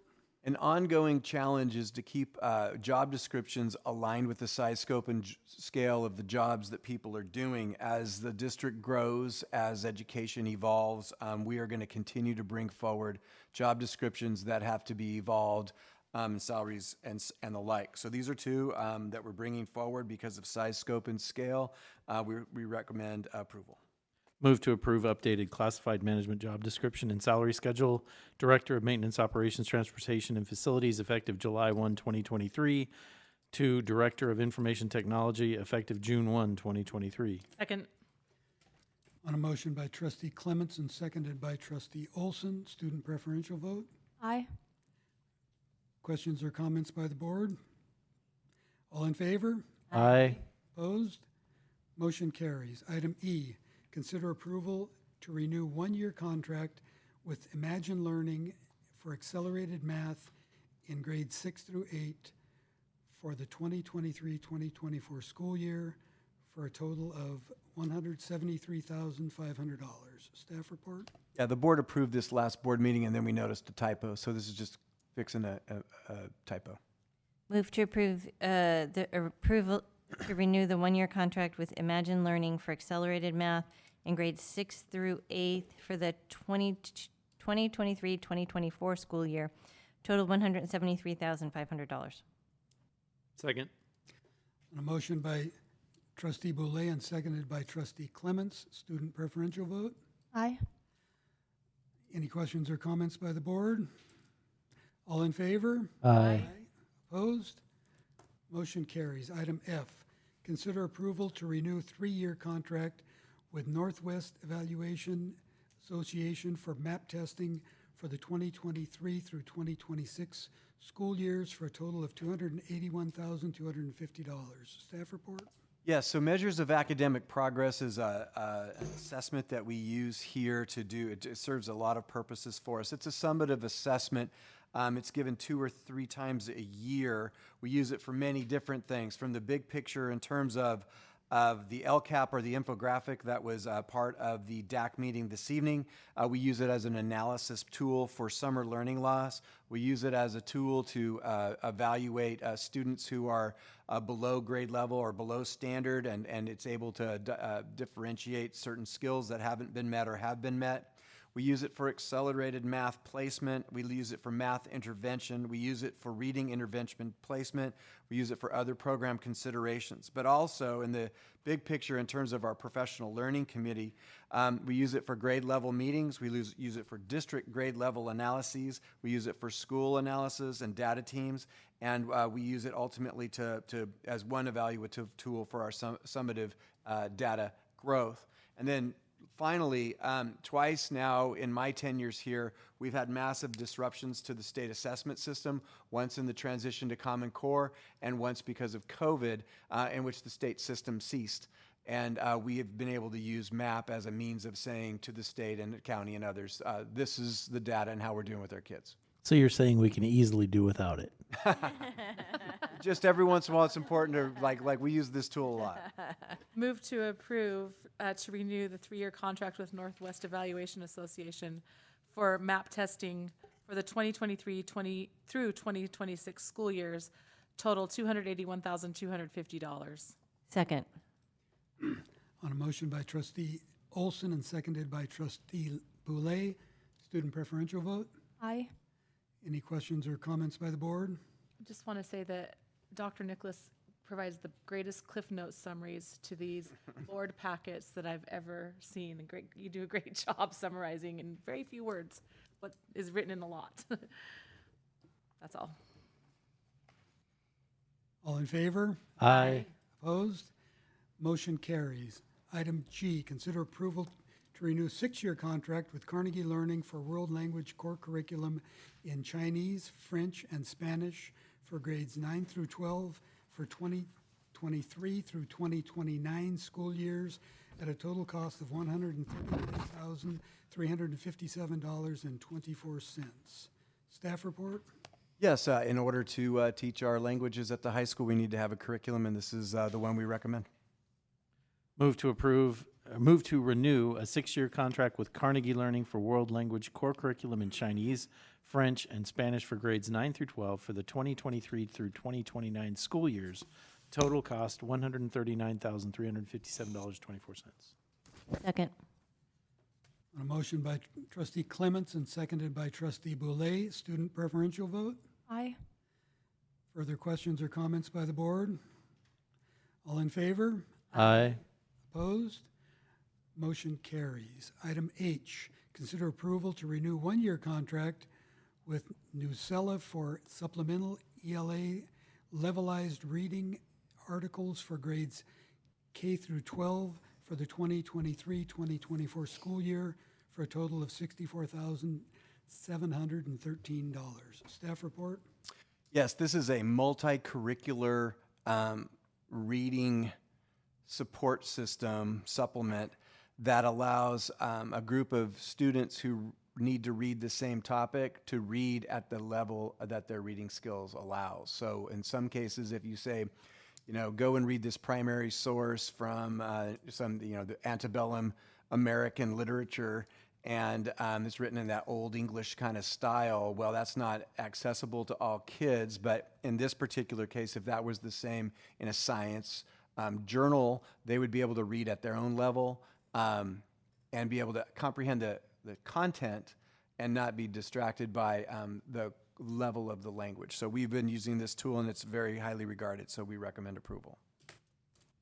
Move to approve to renew one-year contract with Newsella for supplemental ELA levelized reading articles for grades K through 12 for the 2023-2024 school year. Total $64,713. Second. On a motion by trustee Olson and seconded by trustee Boulay, student preferential vote. Aye. Questions or comments by the board? All in favor? Aye. Opposed? Motion carries. And I'm going to make a comment that I made at I believe it was our last board meeting, when we also approved a tranche of hundreds of thousands of dollars worth of spending, and that comment is just that this is the time of year where contracts for next school year and beyond are approved, and it's that time of year, and this is how we spend the money that we get to educate our kids. Moving on to item 11, information and discussion items. Item A, 2022-2023, walking and talking instruction. Staff report? Associate Superintendent Harrison is going to give a brief overview of our award-winning program that we're able to bring back in the post-COVID era.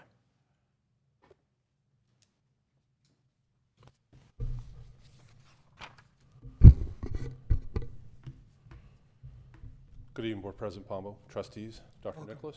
Thank you for having me tonight. So I'm going to give you a brief presentation on the walking and talking that we do here in Lammersville Unified School District. Walking and talking can also be considered walkthroughs or instructional walks. It depends on the district, but they're all pretty much the same thing, just that I think we do it better than others. So as I go through the presentation, I'm going to present the process to the board very similarly to how I do to a teacher group for the first time, right? Except it'll be a lot shorter and it'll be a little abbreviated. So here we go. So what's the purpose of walking talking? They're short visits to the classroom to experience effective instructional practices. There's reflection on the instructional practice and the impact on student learning, promotes professional growth, collaboration through structured professional discourse. In other words, we have a group of teachers looking at instruction, leaving the classroom and talking about instruction. So when you have a collective teacher efficacy, I'm going to throw the data at you right off the bat, the effect size is about 1.57. Now, if you have an effect size of 0.40, that is an effective practice that you want to use across all teaching. So you'll notice it's a very high effect size. Now that effect size includes instruction, assessment, collaboration, a variety of things that we have presented to the board in the last 3 board meetings. You notice we've talked about PLCs, we've talked about formative and summative assessment, et cetera. Well, this initiative is a cornerstone of many of the things that we do in the school district related to instruction. Whoops, sorry. So what are the logistics of walking and talking? Now, each TK8 site recruits approximately 7 teachers. Sometimes we can't get 7, so we'll let a site do 8 and another site will do 6, or whatever the case may be. The high school brings 10 or more, depending on how many substitutes we can get for that session. The teams meet at the PDC, the Professional Development Center, to get training on the walking and talking and get the logistics of what's going to happen for the day. Each hosting site welcomes the teams and provides a meeting room and materials for each walking and talking team. So what happens with walking and talking? So we have everybody at the PDC, we give a model lesson, and we talk about instruction, we talk about the rubric that I'm going to go through in just a minute, how that's used in the classroom. We tell them about, it's a 10-minute visit into the classroom. We tell them about how you need to go into the classroom, not be too loud or interrupt instruction. But if you need to figure out what's going on and you have opportunity, you can talk to a student. You can say, hey, what are you learning today? The 10-minute visits are followed by a 5-minute discussion outside the classroom with the team that's visiting. Each team is approximately 3 to 5 educators. You'll have an administrator who's leading the group. You may have a coordinator and 2 teachers. You may have 3 teachers and an administrator. You always have an administrator in the group. The administrator has a special job, and I'll talk more about that. So the note-taking rubric, which I'm going to talk about in a later slide, is used by every participant in each classroom. And the note-taking rubric is a great place to take notes and look at what you're seeing in the classroom. The rubric is completed by an administrator after each class, and that's how we keep our data for our walking and talking that we have in our LCAP. And that data I'm going to share with you later on in a later slide is something that we use overall to talk about professional development as a district. So one of the things that we make sure we do not do is we do not include teacher names, the content, the grade level, or anything like that on the documents that we use as we're going through the classrooms, because we don't want teachers to think that this is an evaluative process. This is a learning process. It's very valuable to teachers to learn from each other. So I put this in blue. All team members gather at the PDC upon completion of the site visits to continue the reflective discourse as a district-wide team. The true professional development in this whole process, whether they're making notes on the rubric or whatever the case may be, are the 2 highlighted bullet points: the discussion between classes and the debrief afterwards. That is the most valuable professional development that we have when it comes to instruction as a group, as a district.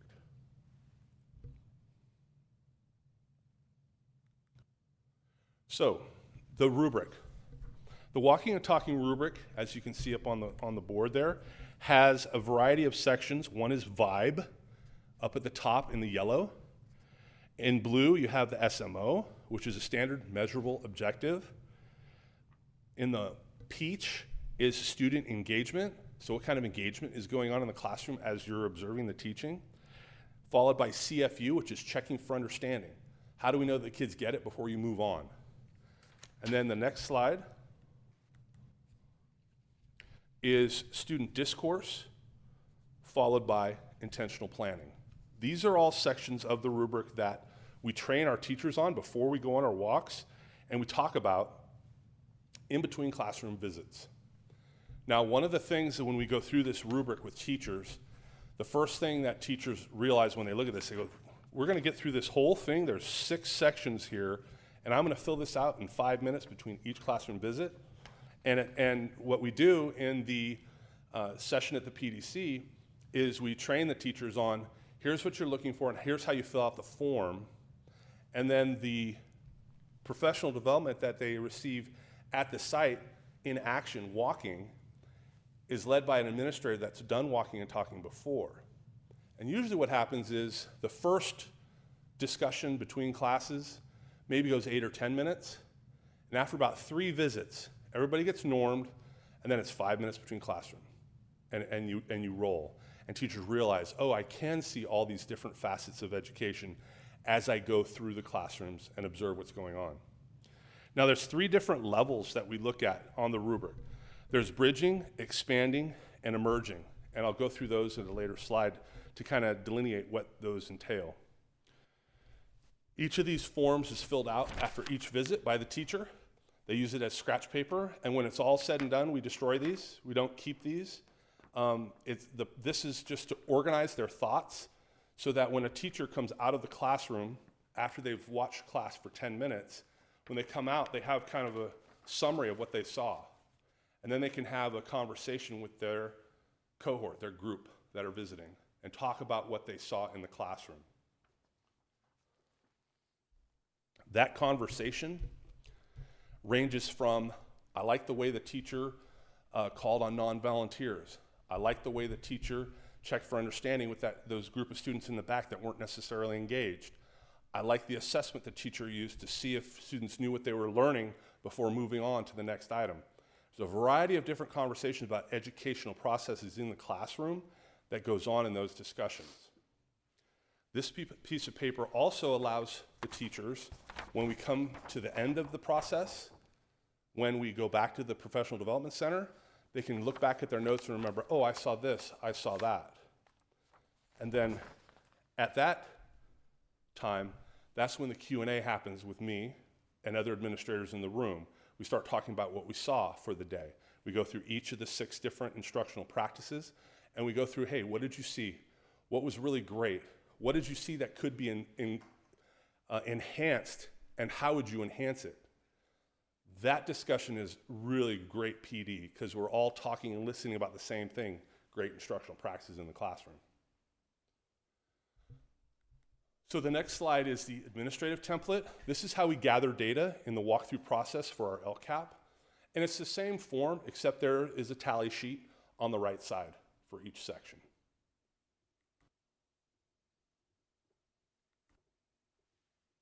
So there's 3 levels on our rubric, like I said earlier: emerging, expanding, and bridging. What is emerging? Emerging is generally, now you'll notice there's a description for each of the different individual instructional practices on the rubric, but emerging is generally there's little or no evidence of the specific instructional practice. Expanding, there's some evidence with minor adjustments needed to bolster the specific practice. And then bridging, clear, demonstrative, active evidence of the instructional practice. On the right, you'll see the data that we gathered for this school year.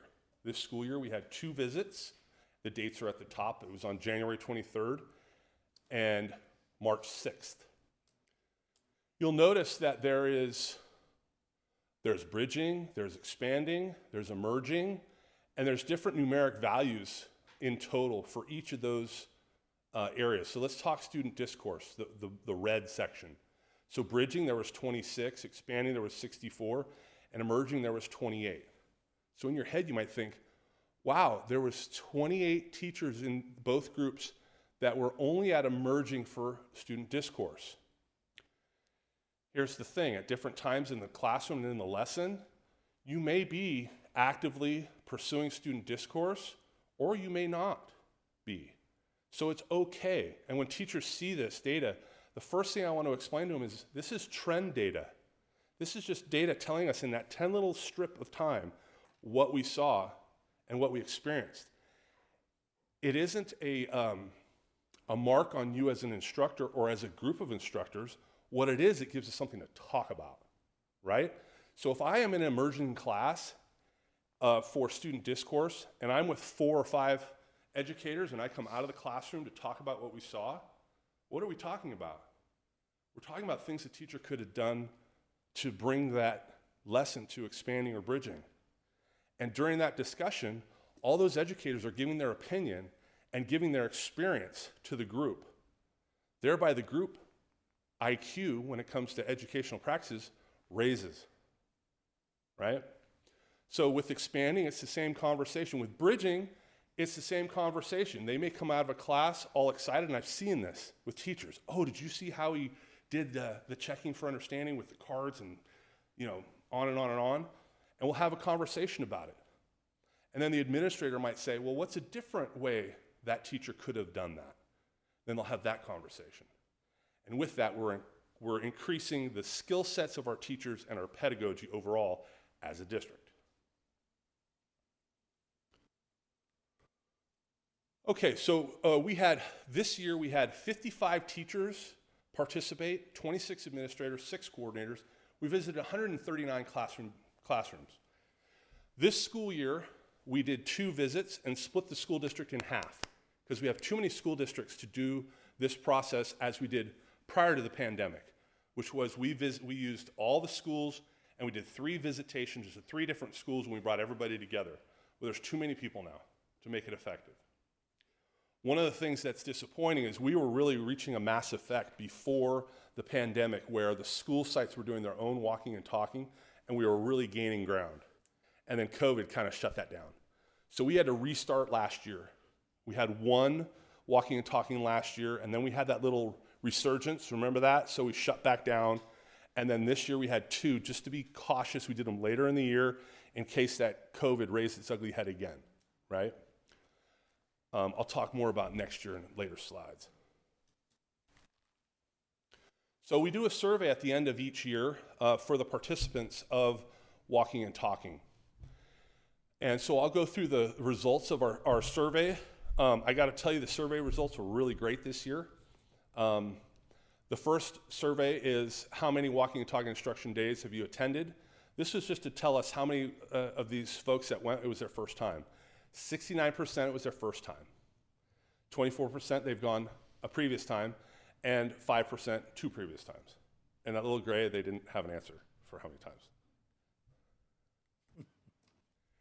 Which describes your initial thoughts about Walking and Talking prior to participating. I want to know what their thoughts are prior to this. Did they have a positive outlook, or did they have a negative outlook?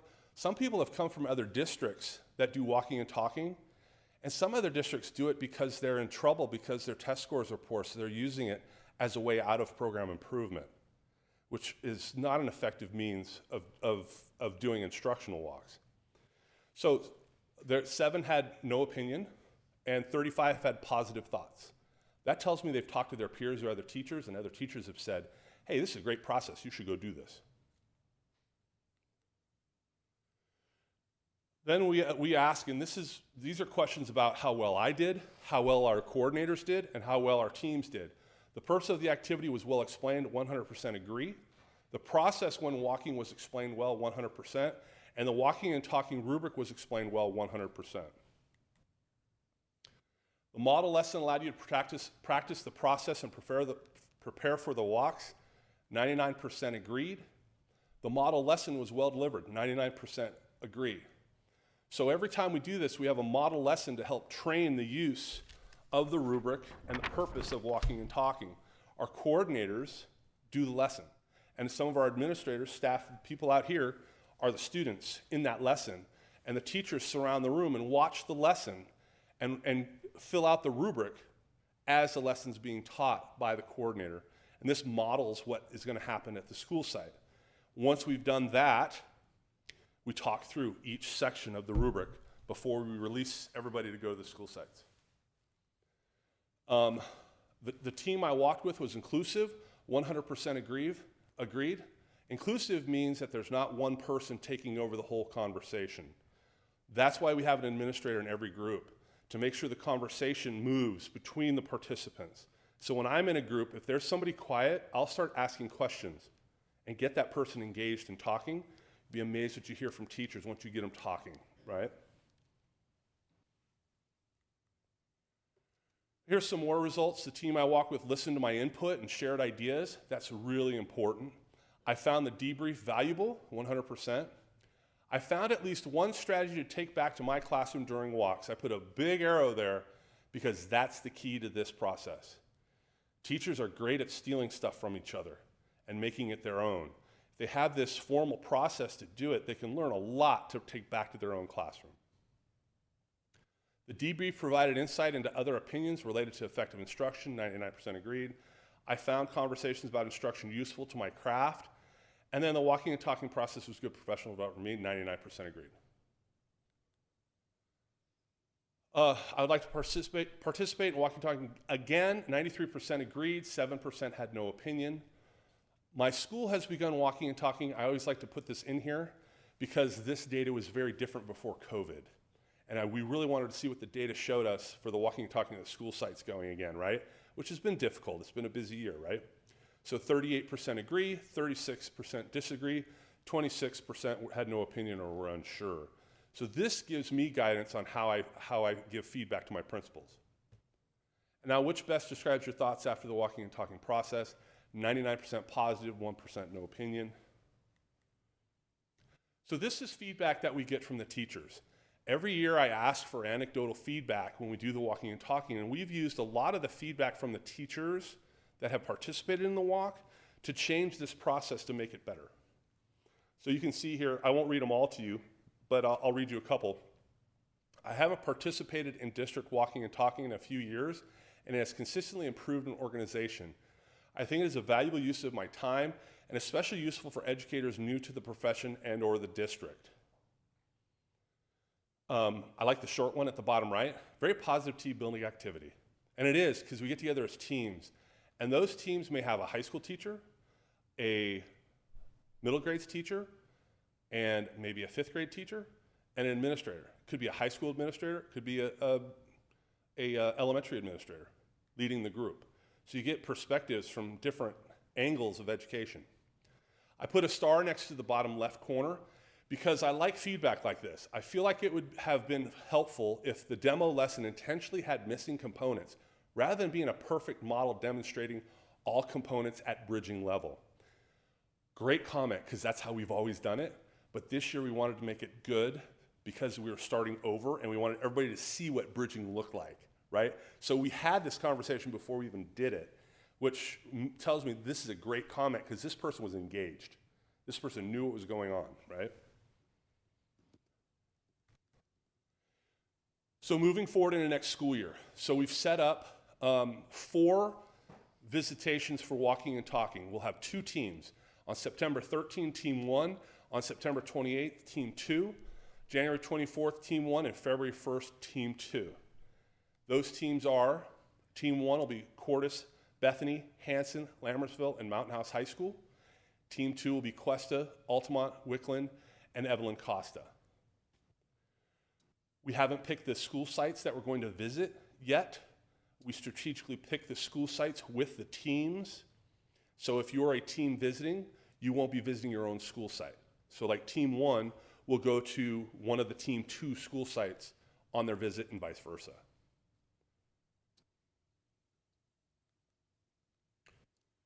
Walking and talking is a very important professional development that we do in this school district. And the reception that we get from teachers and the processes that we've created as a team, as a group, have gotten better and better. And Dr. Nicholas and I joke that it's the best PD we do, one teacher at a time. Before COVID, we had almost reached a mass effect. We had 75% of our teachers had done it. Now we're starting back over again, and we're going to try to get to 100% in the next 2 years. Any questions? I do. Would it be appropriate for a board member to observe that in action or no? That is not the first request we have had, sir. It would be, we would work a way to make it, we would make it work. We wouldn't want to have like a mass group. But in particular, the morning session and the debrief, because I do it, but then I have to intentionally be a fly on the wall, right? Because I'm the suit, whether I want to be or not. Wouldn't say a word.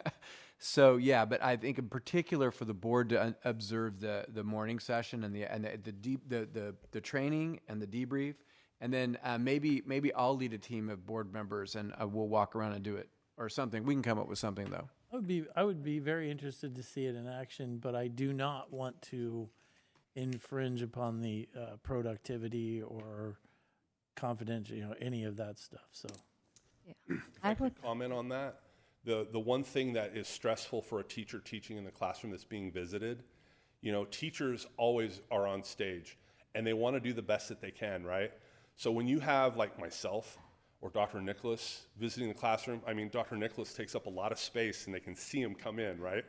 I'm bigger than I look. Yeah.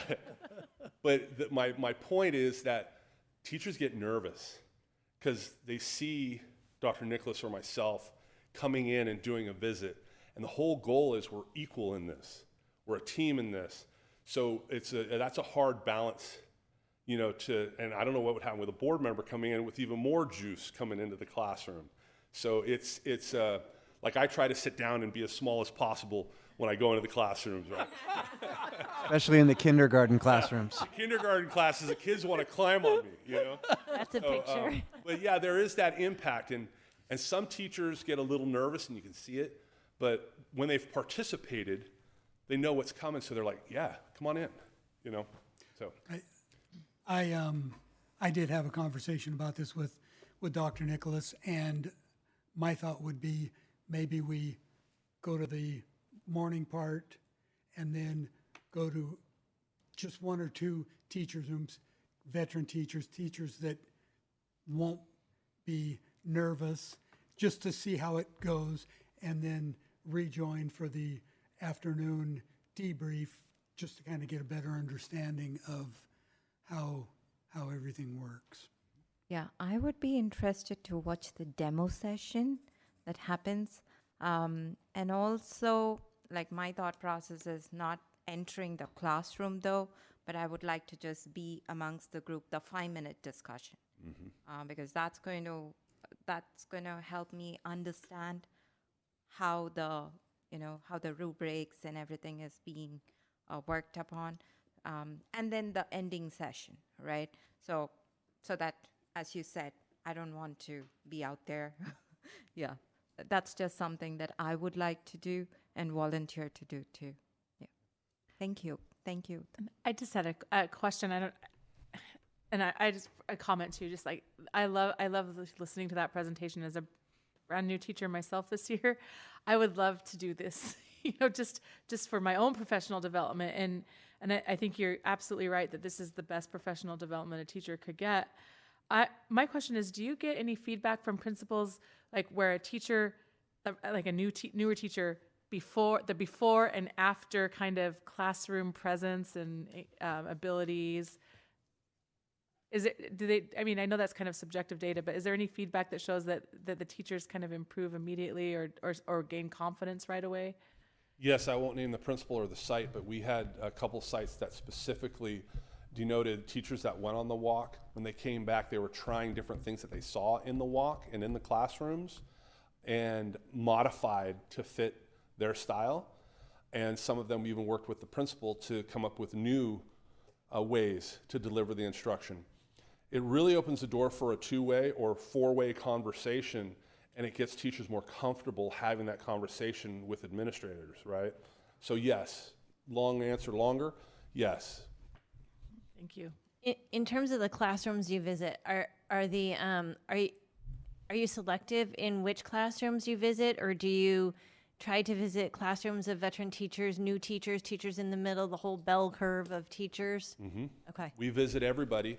The host site sets the schedule and has all the documents and everything. We'll have multiple teams. We have 4 or 5 teams visit the site. So you'll visit teachers that have been teaching for 20 years and 2 months at when we start next year. So, thank you. One of the slides mentioned 139 classrooms were visited. Is that individual classrooms? In other words, you're not talking about 10 classrooms 13 times each. You're talking about 139 different classrooms. correct. And you may not know the answer to this. I certainly don't. How many classrooms do we have in the... I knew somebody was going to ask that, and I didn't. Oh, he's going to do the math. I don't have that answer. I was just curious if 139 was a third of the classrooms, half of the classrooms, 2/3 of the classrooms. Well, it depends, because remember in 7th and 8th grade, you could have 5 different sections you could visit for the middle school, and then some of them are self-contained. At the high school, you could have 5 to 6 classrooms that you're visiting with different teachers. So that's kind of a sliding scale depending on where you're visiting. So Do you visit any of the special day classes, or like to give the general education teachers kind of a good idea of like that kind of, okay. yes, and the feedback is always, how do they get themselves all around the room like that? Yeah. So using simple math, I did 35 classrooms times 7 schools plus 10 for Lammersville and 80 classrooms at the high school, and I got 335 classrooms. So it would be over a third. Well, Ish. at the high school, there's 5 sections for each of those teachers, or 6 sections. So you'd have to multiply that, and then depending on the junior high, there could be 5 different sections there as well. So it would multiply out just a little bit more. So do we start at a certain grade level, or do we start the walking and talking from? We move it around. One of the things that was requested before the pandemic from the teachers that did visitations, they requested to try to be in the same bunch of teachers with their grade level, which we purposefully did not do prior, because a 9th grade teacher can learn a lot from a kinder teacher, a lot, in how to manage class and things of that nature, right? So we heard the feedback so many times that we did that this time. So we grouped them like K1, 2, 3, 4, 5, 6, 7, 8 in high school together. and grouped them that way this last visitation. So moving forward, we'll keep grouping them like that, just because the teacher feedback has been, I really like that better than flopping them around. Okay. But I, as an educator, I know the value of a 10th grade teacher going into a 2nd grade class. There's high value in that. So, thank you. Yep. Scoop Balzerini reminded me that on the Golden Bell Award link for the walking and talking, there is video on there of the sessions and such. So if you were interested, there is some video. Thank you. Thank you. Further questions or comments?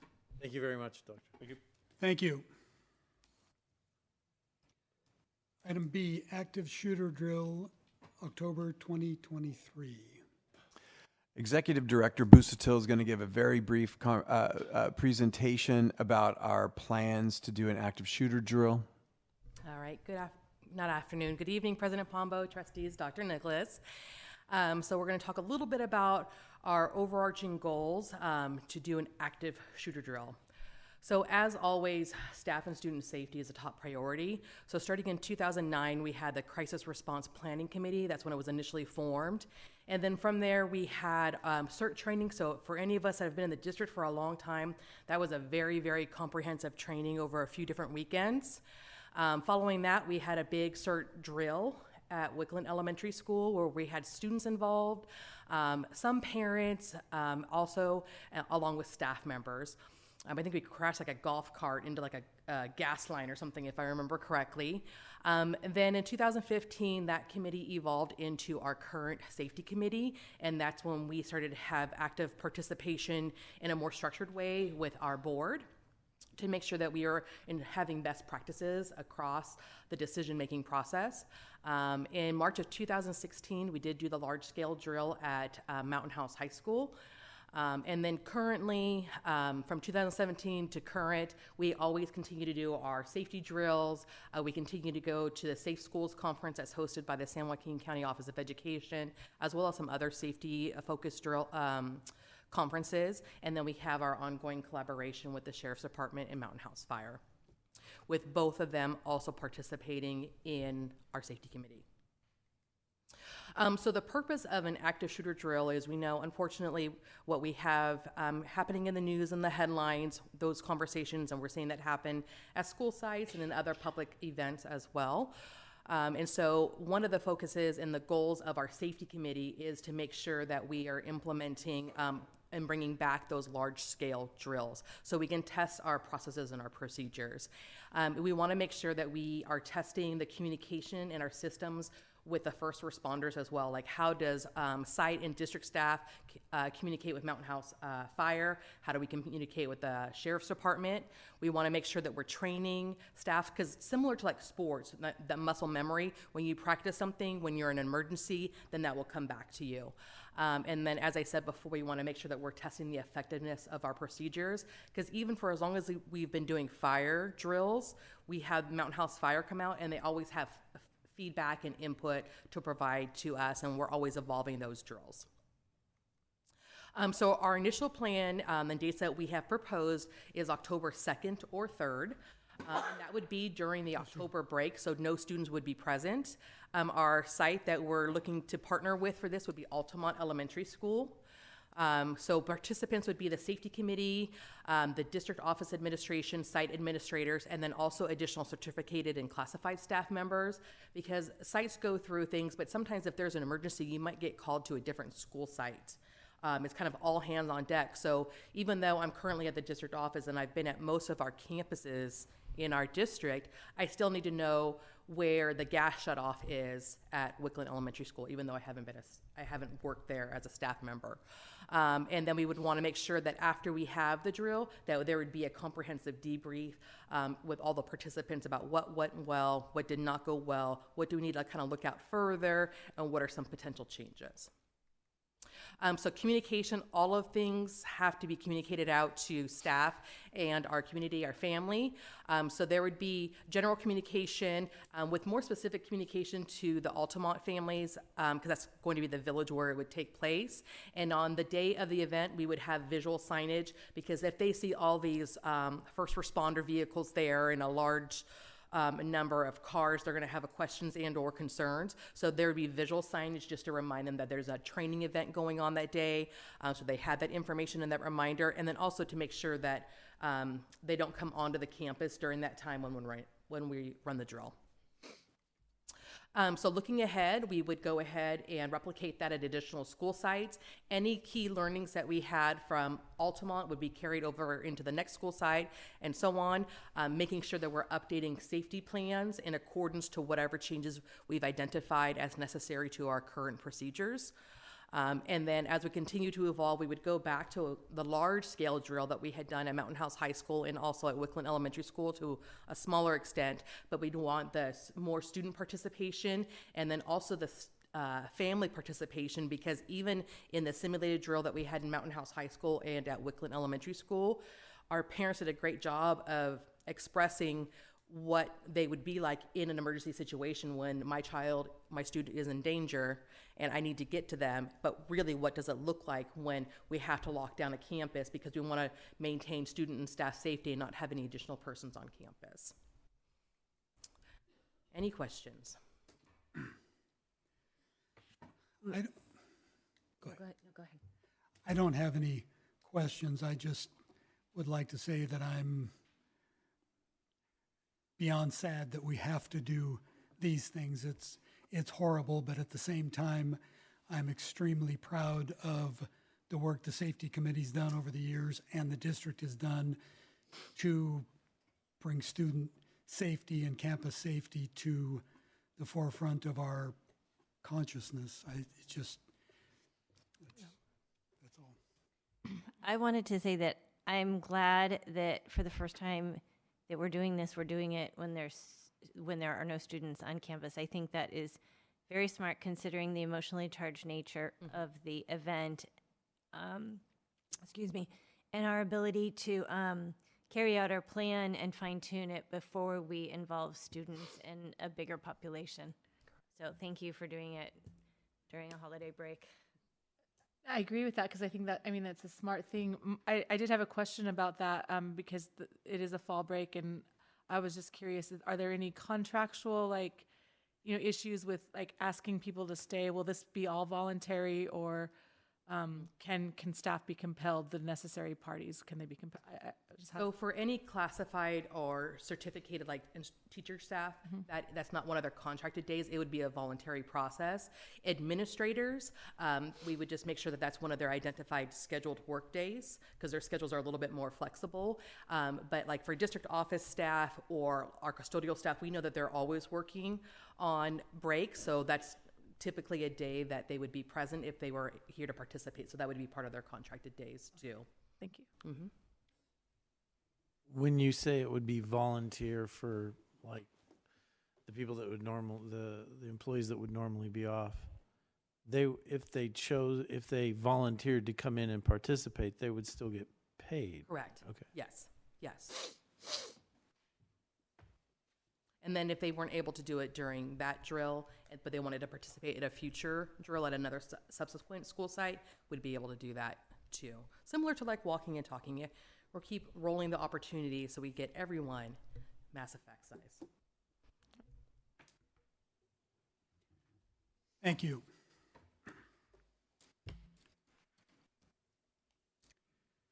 Moving on to item 12, calendar.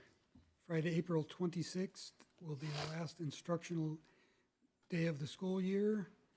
Monday, the 29th is Memorial Day holiday. District facilities will be closed. Wednesday, June 7th is the next regular governing board meeting here at the district office.